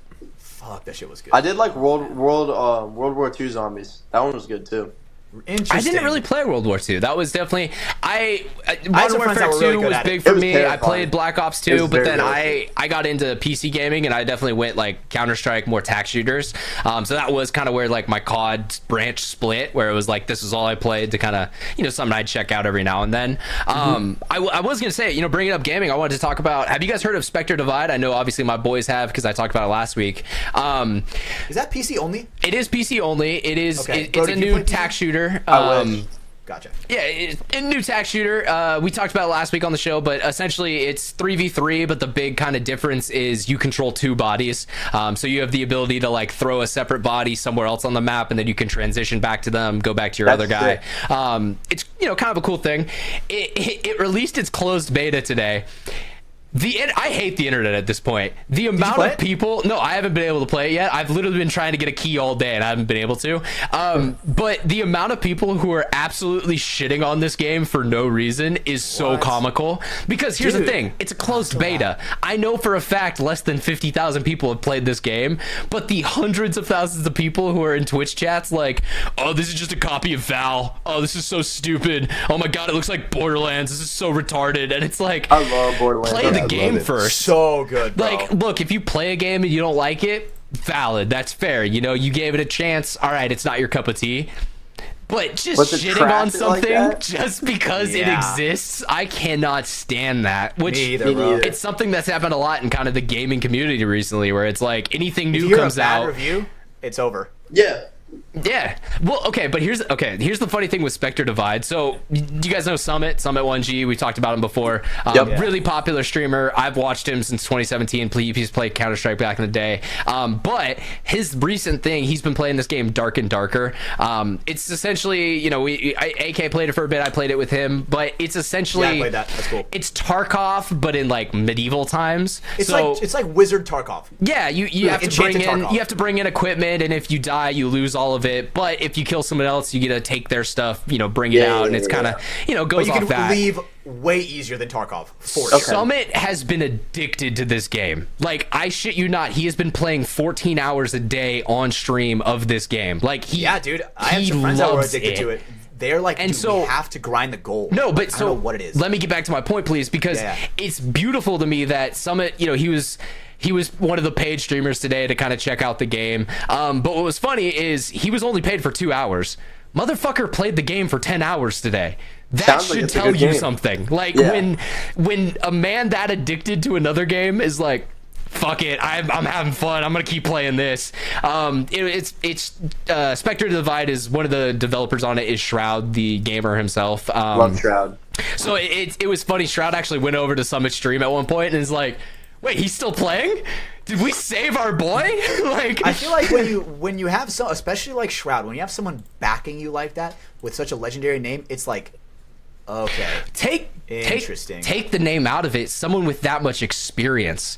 Oh, You have to yeah. remember, Shroud has played PC games since he was 4 years old. His dad Right, and the owned thing a net cafe. Like, that's how he became so good at Counter-Strike, was he just played his whole entire life. So I feel like that obviously comes with he the name for knows sure as well. he knows what's fun. You know, like what as a player feels good to play and what just kind of annoys you. right? So he's such a professional at it to where he knows exactly what to critique in a game. He's like, all right, this is a feature that makes a game bad. You know, like a simple like auto mantle. You know, when like you're playing Call of Duty and shit, and you're fucking running, and then you got randomly climbs on a wall. Yeah, I It's can't like, stand that. right. That's definitely one where he's probably like, all right, that shit's never gonna be in my game. And I'll say this, like one of the things that, you know, obviously he played Counter-Strike. He actually was pro in Valorant for a little bit of time. He is, you know, a thing with the Sentinel organization that has a pro Valorant team. There's no ults in this game. There are, you know, each character has, or they're called sponsors, but each sponsor has like their own abilities. Like, you know, you may get a smoke and a molly, or you'll get a flash and a grenade or something like that. But there's no ultimate. And that's the big thing for him. He was like, that's what sucked with Val, is like, you just get to these points where it's like, okay, guys, we're just going to lose this round because they have 4 ults. They have more ultimates, yeah. So, like, this is going to be a fun round. Like, you already know going into it you're going to lose, and that's just not fun. So that was one of the things that, like, that experience told him of, like, it's more fun. Yeah, okay, the abilities are cool, like each per character getting to do something unique, but not when you could just pull a rocket launcher out and kill 3 guys in one shot. Hey, man, I'm a Raze main. I know. That's why I called you out. Siege because of that too. Rainbow Six Siege. Yeah, because it's Siege. like no operator really has something to where like it can just like genuinely like just fry you. You know what I mean? But it's like everyone has like their unique thing. You know what I mean? Siege Every is one of character the, is so unique on that game, like so different. 100%. Siege is interesting to me because it's always been the like console tactical shooter, because tactical shooters have always been a PC game. I mean, Counter-Strike has a long history of just always being PC only. So it is cool to see like there's a large console base on Rainbow Six Siege, which same thing, you know, 5v5. There's, you know, one side's trying to plant, one side's trying to defuse. All right, let's see who wins. That's one thing that Call of Duty got right. Search and destroy. Bro, Yes. that was like born, and it's been recreated in 1,000 different ways. Open mic lobbies. Oh yeah. Well, okay, technically, I hate to say this, Dude, Hatch, that's Counter-Strike fucking was made before Call of Duty, so technically they thought up of that idea first. But yes, Search and But I Destroy feel like did the very names, good job. I feel like it's called like no, that genre is just called Search and Destroy now. yeah. I guess. I mean, you're definitely looking at it through a console Like player if a glasses, but noob were to look at it for the very first time, that's only played like the average game. What would they call it? they would call it Search. No, yeah, you're not wrong there. But if we're technically being correct, you know, you gotta be that yeah, guy. I like technically we being correct. We don't spread fake news. We wait until the ink dries. Remember, Hatch? We talked about this earlier today. We did talk about this. We did talk, and it wasn't even me. We let the Wasn't ink even me. dry on the paper before we start reporting news. Yeah. Not me. I'm not talking me. about you. I just had to clarify because nobody else knows. No, yeah, you're true. And Hatch is in the clear. It's just let Let's everyone go, know baby. that. But Okay, yeah, hold on. man. So I gotta go ahead, Ryan. Sorry. no, I was just gonna say, like with Spectre, they're running their beta all this week. I think it goes till Wednesday next week. Hopefully, I can jump in this weekend. I am taking off down to Hollister to do some more marketing material, so I won't have as much time. So hopefully, you know, in these next couple days, I can get a key and try it out. I'll let you guys know, you know, on the podcast. I know we have some PC gamers here who listen to us. So yeah, just in case you guys, if you're not able to jump in either, I'll give you my opinions when I'm able to actually form them and not just shit on a game before I've even played it. It's all right. I could shit on Fortnite, and I haven't even played it. So. I know, Brandon. That's Bro, your thank one. you. Yeah. You don't like hate Fortnite? Fuck Bro, I yeah, hate Brody. Yeah, fuck Fortnite. Hey, Fuck Fortnite's not bad. Fortnite's not bad. No, I just can't it's stand it, dude. I can't stand it. yeah. It's not bad. Only I'm just a versatile gamer, bro. I'm just a versatile gamer. Yeah. I don't know. Actually, Hatch, you I really think it's are. the You go community. from like Resident Evil to Valorant to Fortnite to Call of Duty to Honestly, Elden my Ring. girlfriend had to beg me to play Valorant. She's like, I want to try out Valorant. And I'm You like, used to play "Are you Valorant fucking back in the kidding day, me?" though. Like, I you did, can't right? say And that. Dude, I was addicted. Dude, at the beginning of this podcast, if you listen to the first episodes, I'm like, dude, Valorant, that shit is awesome. But now I'm like, dude, that shit's a cancer in the back of my head. I get a headache. The tumor that gets throbbing in the back of my head from playing Valorant is just out of this world, right? But I will say, I did play with my girlfriend, and she sucks. That's okay. That's okay. But bro, that is some type A entertainment. Let me Some just pocket motherfucking stage say, type action? dude. Because I have to get on a Smurf, right? I have to get on a Smurf that is in like the lowest of the low ranks. Because she's learning, right? She's never really played a game like that. Yeah. Understandable. Dude, the shit I hear from these fucking kids on that game, bro, is actually some of the fun. Like, and because I have to act like I'm bad, right? If I would get promoted way too fast, right? Because I'm a diamond player. Yeah, right? yeah. If I'm playing down in iron, dude, I sneeze on a guy and that motherfucker's dead. And dude, I'm like, purposefully shooting fucking outlines around people, right? And dude, these fucking kids are like, "Oh my god, I'm reporting you. You're a fucking boomer, bro. Get your eyes checked." And I'm like, "Oh, dude, I'm just not the same as I was." You know, I'm just like faking it, dude. And my girlfriend is just like, they're like laughing, just like having the greatest time being Sage healing. I always love when irons talk shit, because it's like, dude. bro, you're here too. Like, that's how bad you are. You can't even beat people like this. Like, you know, stop talking shit. Just try to win the game. Dude, I love talking shit in like a fucking, in like an accent. I'll be like, It's the equivalent of a D6 guy being like, yeah, I'm the best because I won a D6 tournament. You got a ways to go, buddy. Like, you know, you've got a lot more ranks above you.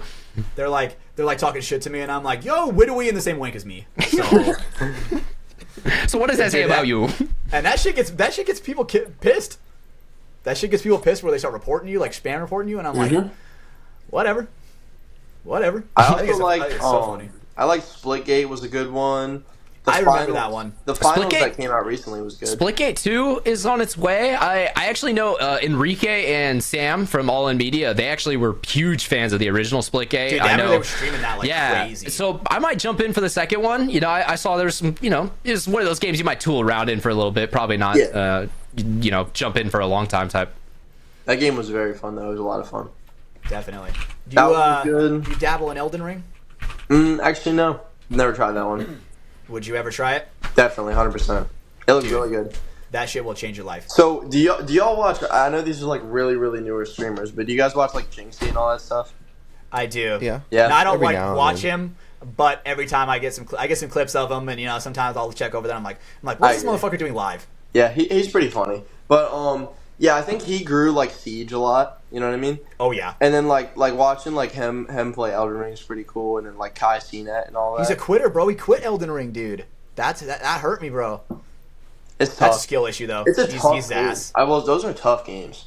Absolutely. Legit. But you got to remember, if Can't Kai quit. CNET can do it, anybody can do. Bro, I've seen a goldfish beat an Elden Ring boss. I'm not even messing with you. You just guy- you just gotta memorize it. You know what I mean? Absolutely, right? Or it's like, the way how I look at it, like, don't dodge until he's about to fucking hit you. People are like rolling around like fucking The whole roly-polies, time, yeah. and I'm like, bro, what are you doing? Yeah. You know? But definitely, Zero that reaction time. game is sick, Brody. You would like that shit. I bet I would. Yeah. And then of course, you know what I mean? Just the basic Minecraft. Minecraft's always like I feel like whenever I get tired of like a game or something, and I'm like, for bro, I Minecraft. just need to chill. Or it's like if I'm playing like COD or something, and I'm like low-key getting like kind of pissed off and stuff, I'll be like, yeah, right now is like the time to go play Minecraft. You know what I mean? And I get the boys on, and then we just join like our realm or something. That shit's sick. Exactly. All right, now big segue. Brody, do you truly think that you on the Iron Man could take down a grizzly bear? You and your teammates. Do you think you guys could take down a grizzly? This is a hallmark question. You better answer right. I think alone one of my teammates could. Zach Geiger. That boy would boom hit that thing and just. Dude, he'd probably start bench pressing that thing. Y'all seen that guy? I was gonna say. Oh yeah. I was doubting you, but then you said Zach, and I'm like, well, okay, that may be the one. Like him and See what I'm Blake, saying? like those See are the what I'm only saying? two pros, and it's like, all right, I kind of like their odds. All right, mine is Zach. Do you think your entire team is taking a grizzly? Yeah, because then we got Keith. Keith's just crazy. You got Keith is fucking Keith, crazy. you got Keith Steven, would you run into got. the woods just to fight one. No, you know what, dude? You know what I always thought about Keith? I was like, bro, this motherfucker could be like the next Wolverine when they're like fucking doing like AI images of like what the next Wolverine's gonna look like. I'm Yeah. like, dude, 100%. get Keith, bro. Come on. And the best part is if Keith goes, then Kyle's going right behind him. Yes. Yes. Fuck yeah. Dude, I'm actually a big fan of Keith DeVitt. I was a big fan of him when he was on Vicious, and I remember when he went to Heat in 2014. I thought that was like a wild move when he went to Heat. Damn. Yeah. And then Yeah. last As a event, team- losing his mask. Gotta keep that mask on, Keith. All right. Oh, funny That's story rough. about that. When I was Jacob Edwards is also at my field now, right? So that's a really, okay. really good guy. I 1v1 him a lot, and so I think like the first time I was 1v1ing him, like the worst thing possible happened. I was snapping against him, right, and it was like getting like pretty heated between us, and we got up close to each other, and I was like out, and he threw one ball, and it was like fucking spot on, and I came back in so fast that my mask flew off. Damn. Holy fuck. Brody, Oh shit! Oh fuck! I was Brody, just like, were I you was just wearing like, your chin strap? Yeah. Okay, all right. Maybe we got to tighten that shoe strap up, bro, because that's Yeah. that's the whole point. It's I also supposed to keep your high strap dome like on. crazy. I high strap with my mask like up here. Yeah, I'm saying, bring out high the strap's Spartan better helmets, than bro. low strap. I'll take We all the know only that. helmet I want is a Spartan helmet. There you Give me go, one yeah. of those. You know, that's all we want. That's Like the valid. old school Flex 8s that had like the whole protection dome on them. I've seen those. Badass. Yeah. I had one of those when I first started playing. I had one of those. No bullshit. Gay! What did you? Austin Well, Buster, you say Austin what Buster you used to will, come out and bro. Play with us. It's hilarious. I mean, it molded me into the man I am today. Oh yeah. You know what I'm saying? Headshots don't count. Exactly. You thought I was getting out? No way. When you're wearing one of those, dude, come on, that thing's bulletproof. At that point, I am like, Yeah, I bought head armor. That's literally yeah, what it is. I'm like, I'm okay with getting like fucked up. You know, I'm like, I'll make a dynamic move just to get fucked up and just test it out. You know? Did you guys ever wear a bounce vest before? Nope. no. When I wore, like, I started 3 I sweatshirts. started pretty young. Well, like when did you guys start playing paintball? I'm I sure. started playing the very first time. I think I was like 15 and a half at a friend's birthday party. Yeah. So yeah, I started when I was was- like 10. Yeah. It was like 2011, 2012, so 13, 14, like one of those two Yeah. ages around there. The first time I went out and played it, I was 7, and then I didn't pick it up again until I was 19. But I Wasn't remember that at like some super pro like practice or something? I remember you talking about no, that. Like, I didn't play there. No, we went up to Bob Long's, the ranch that you hear the people talk private about. ranch, yeah. Yeah, went out there to watch his team play practice against Dynasty, and That was we Bob Long's Assassins, right? Yep. Or, Yeah, I don't remember if they made the switch over to Assassins or if they were still Bob Long's Iron Man. I don't fully remember, but with the Predator face. yeah, but we shot the Timmy that he was working on in his barn, and I think my dad confirmed it. That was the same weekend that Dynasty kicked off Rodney Squires from the team. So Yo, okay. Wow, Yeah. that is crazy. Like a little pocket in history. yeah, I was like, oh, I was there for that. All right, That's nice. old. Then that don't would have even been know- like I don't even know who that is. 03, oh Yeah. 2. Yeah, it like was- yeah. I was little. Little. Holy shit. Damn. Well, I Yeah, guess they I were was probably like still shooting angels at that time. Yeah. It's crazy. 02. Yeah, I was 7. I was 7, 8. It was around that time. Yeah, I played. 02. Brody, when were you born again? 07. You know, God I was damn it, man. That's fucking crazy, 7th dude. grade for me. God damn. 7th grade. That's crazy. Dude, 07? I have to Fuck, say, I was in- Brandon, when we've listened to grade? Painkiller already for a long time, and it's like you hear them talk about like, oh, I was this age, and you're like, wow, I was an infant. That's happening to us live, bro. You know, we are older than they are. When they get this. The first I time know. Taylor was on, he was Brody's age. Fuck, man, we're fucking older. God damn it. That's what happens when you're on a podcast for 12 plus years that they've gone at this point. I say that all the time. People who, if you're listening out, we've talked about PK on the show, but it is the only thing in my life that has stayed the same since I was 10 years old. I shit you not. That is the only thing that I still listen to every single week. Even Rooster Teeth fucking died out. Like, that whole thing completely collapsed. Fuck, dude. That is pretty crazy. been a Yeah. staple. And I've always been used to because of paintball and all that stuff. I've always been around like older people and all that stuff. Yep. Just older Yeah. guys and all that. I was the It same way teaches as you a well. lot. It does. It Teaches really you a does. lot, for It's sure, matured and me it's a like- lot.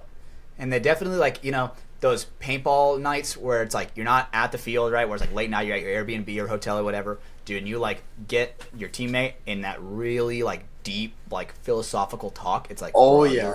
you really learn a lot about a person after that, Evan Middleton's like, where the fuck am I? What'd I get into?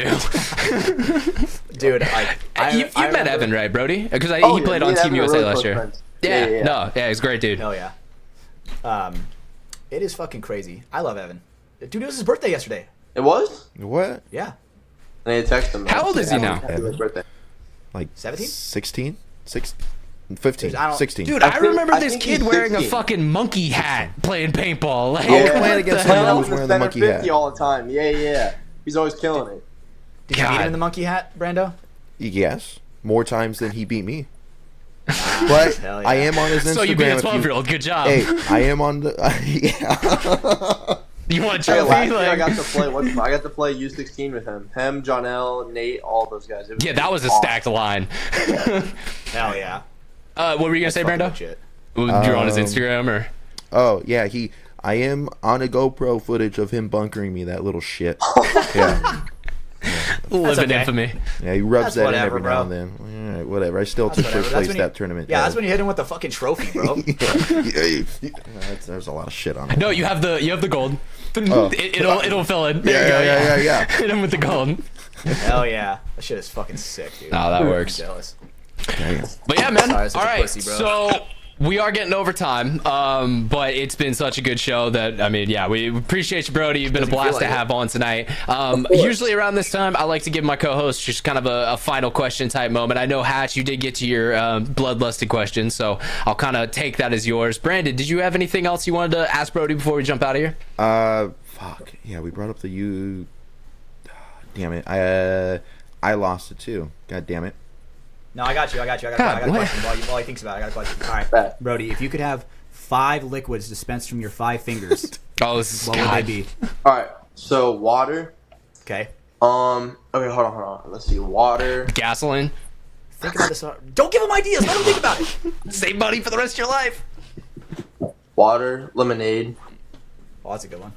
You can get lemon and make your own fucking lemonade with water. I was about to say the cool thing about water is that like literally I drink a lot of water, like a ton of water. But the cool thing about that is like water can be used in like transfuse, like it can be an energy Liquid drink if IV. you want to. Liquid IV. I actually have my bag. Actually, shout out to Liquid IV. I know you guys are sponsored by them and all that. It's pretty cool. It's always in my bag at paintball. Always. It's literally in the Hell bag. As yeah. it should be, because it is the superior It's the hydration best. product. Yeah. Shout out, Steven. I do like you, though. Transfuse is cool. I will say that. We don't actually hate them. But, yeah, we definitely Love those prefer guys. Liquid IV over here. Oh yeah, Liquid IV is the best.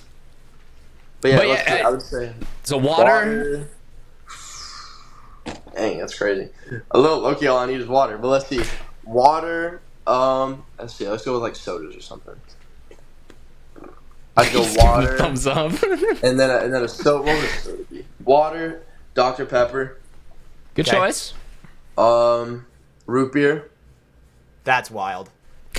Again, he's under 21, all right? It's going to be crazy. pop. Ooh, I didn't have a single alcohol on mine. I got a good one. This one's gonna make y'all laugh because it's like this is like my alcohol or my champagne. Sparkling apple cider. Yeah. Hey, I rocked that too as a kid. As soon as you said this is my alcohol, I was like, I know exactly Yep. what the fuck you're gonna say. All right, one more. Let's see. Oh, and then Gatorade. Yeah. Yeah, Damn, dude, that works. that's good. That's a good I one. don't know. I said one of mine was like acid, to where if like I need to go on the attack, I'm like, fucking.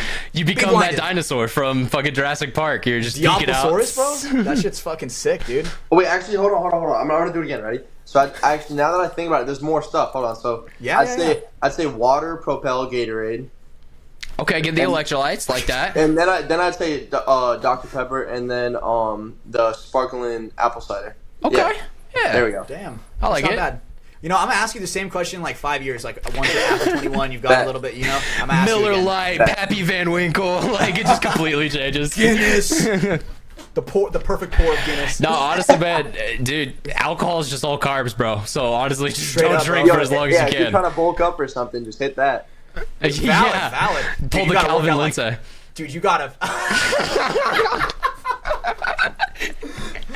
Bro, dude, you Calvin have to, ate like, old Calvin.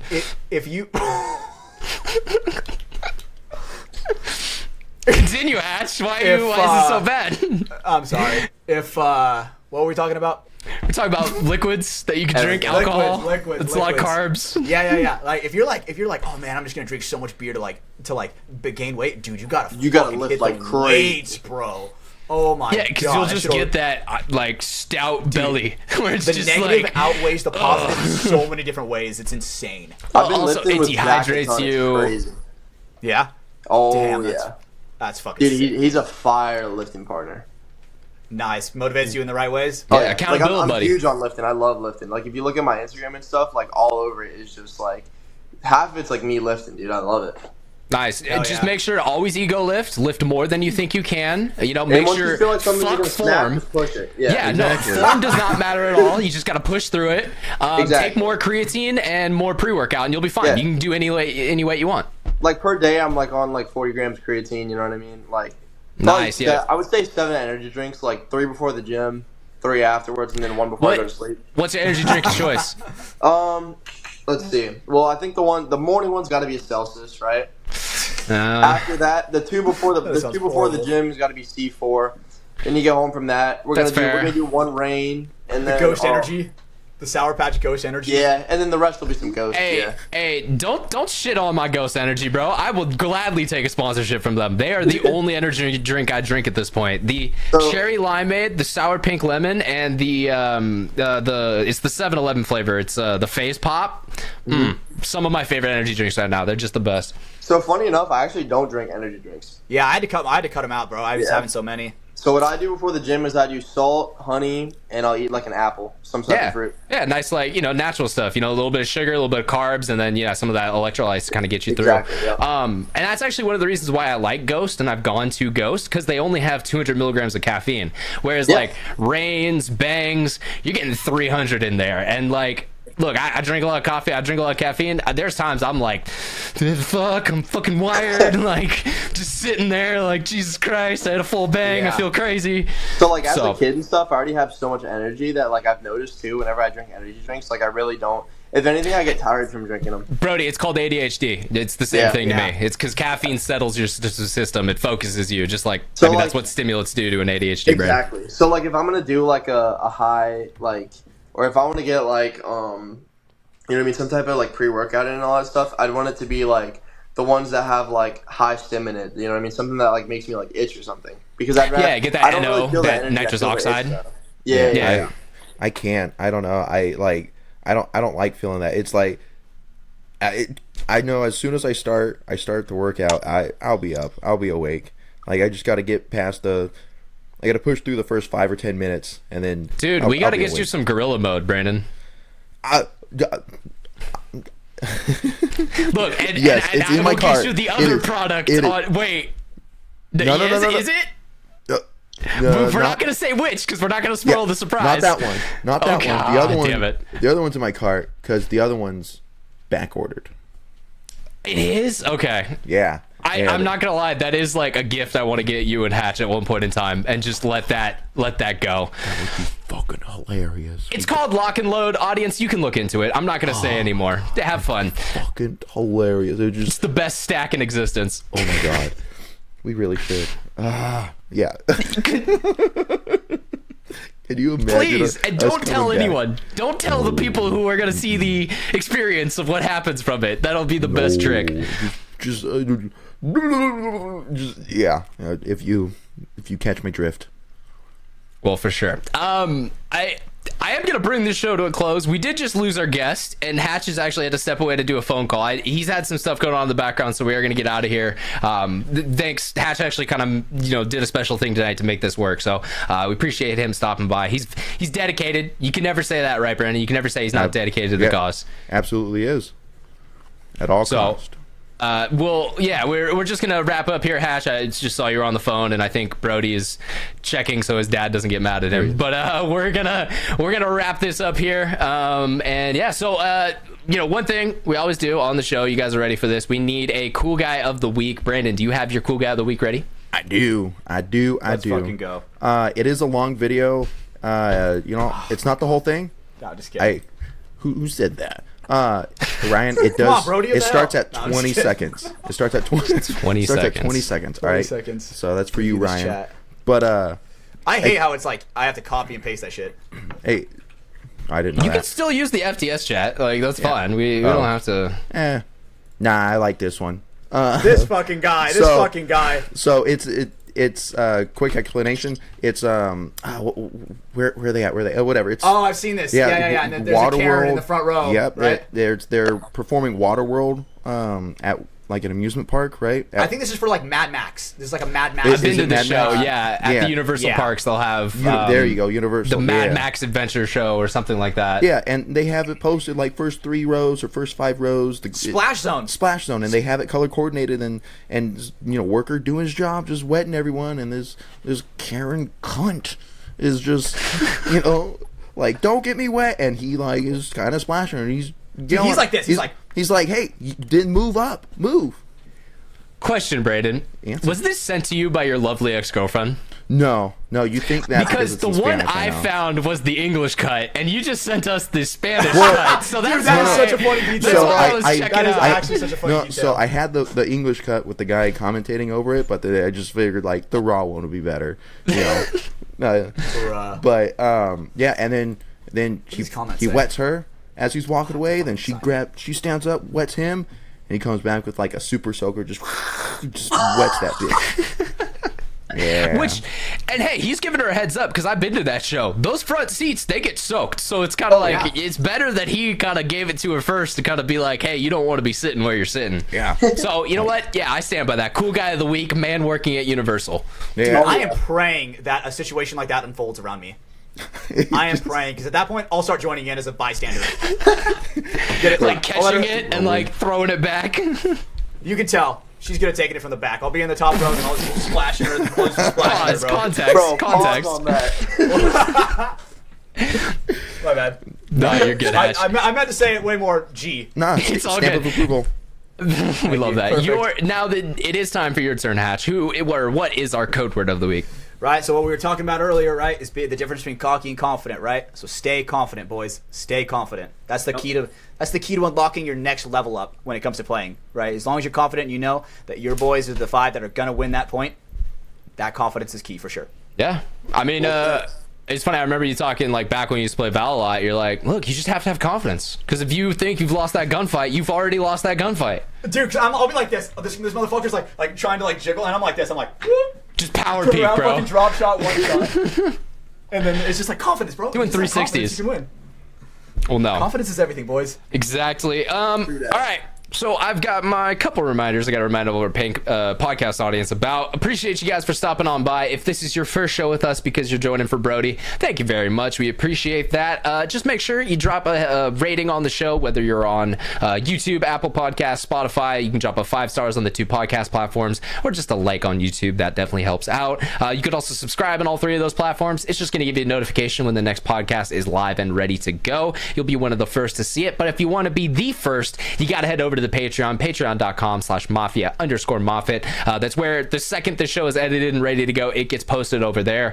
The rest of our viewers, you got to wait about a week or so until it comes out on Tuesday nights, or Monday night technically, but Tuesday morning. We have not missed one of those in 107 weeks, so we're not going to now. But just head over there, head over to Patreon if you want to get access to the show right away.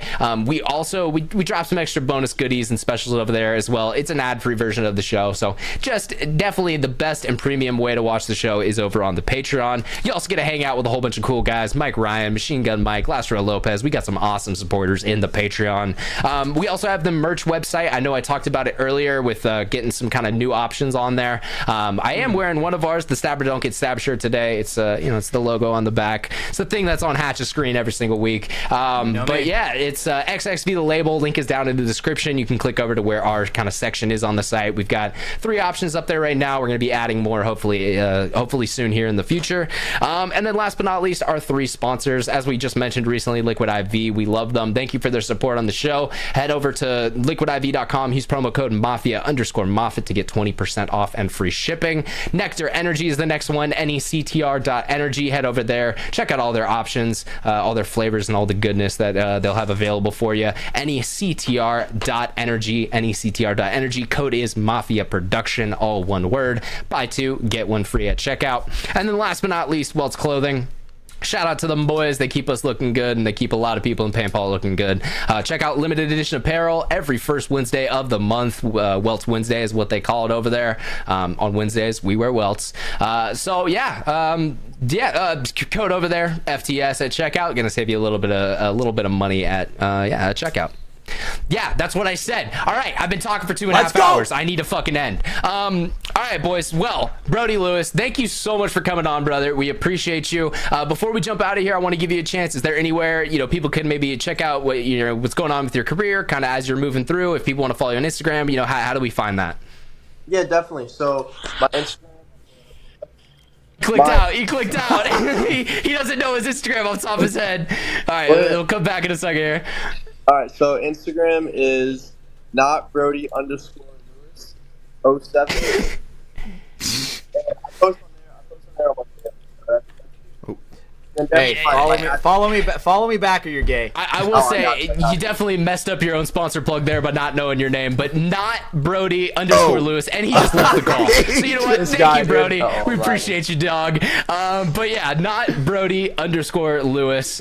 Go check him out. We had a great time with him. I know I can talk for their other hosts as well. But yeah, guys, Absolutely. without further ado, let's go ahead and wrap this show on up. So yeah, Hatch, I know you got to go put out some fire, so we'll let you go Yep. take care of those. Thank you guys so Guys, much for having as me. always, for our special guest, Brody Lewis, my name is Ryan Mafia Moffat. For my two co-hosts, Brandon Brando Baird and Stephen Hatch, this has been another episode of From the Sidelines 107, and we will see you guys on the next one. Do the thing, Hatch. Bye. See you guys later.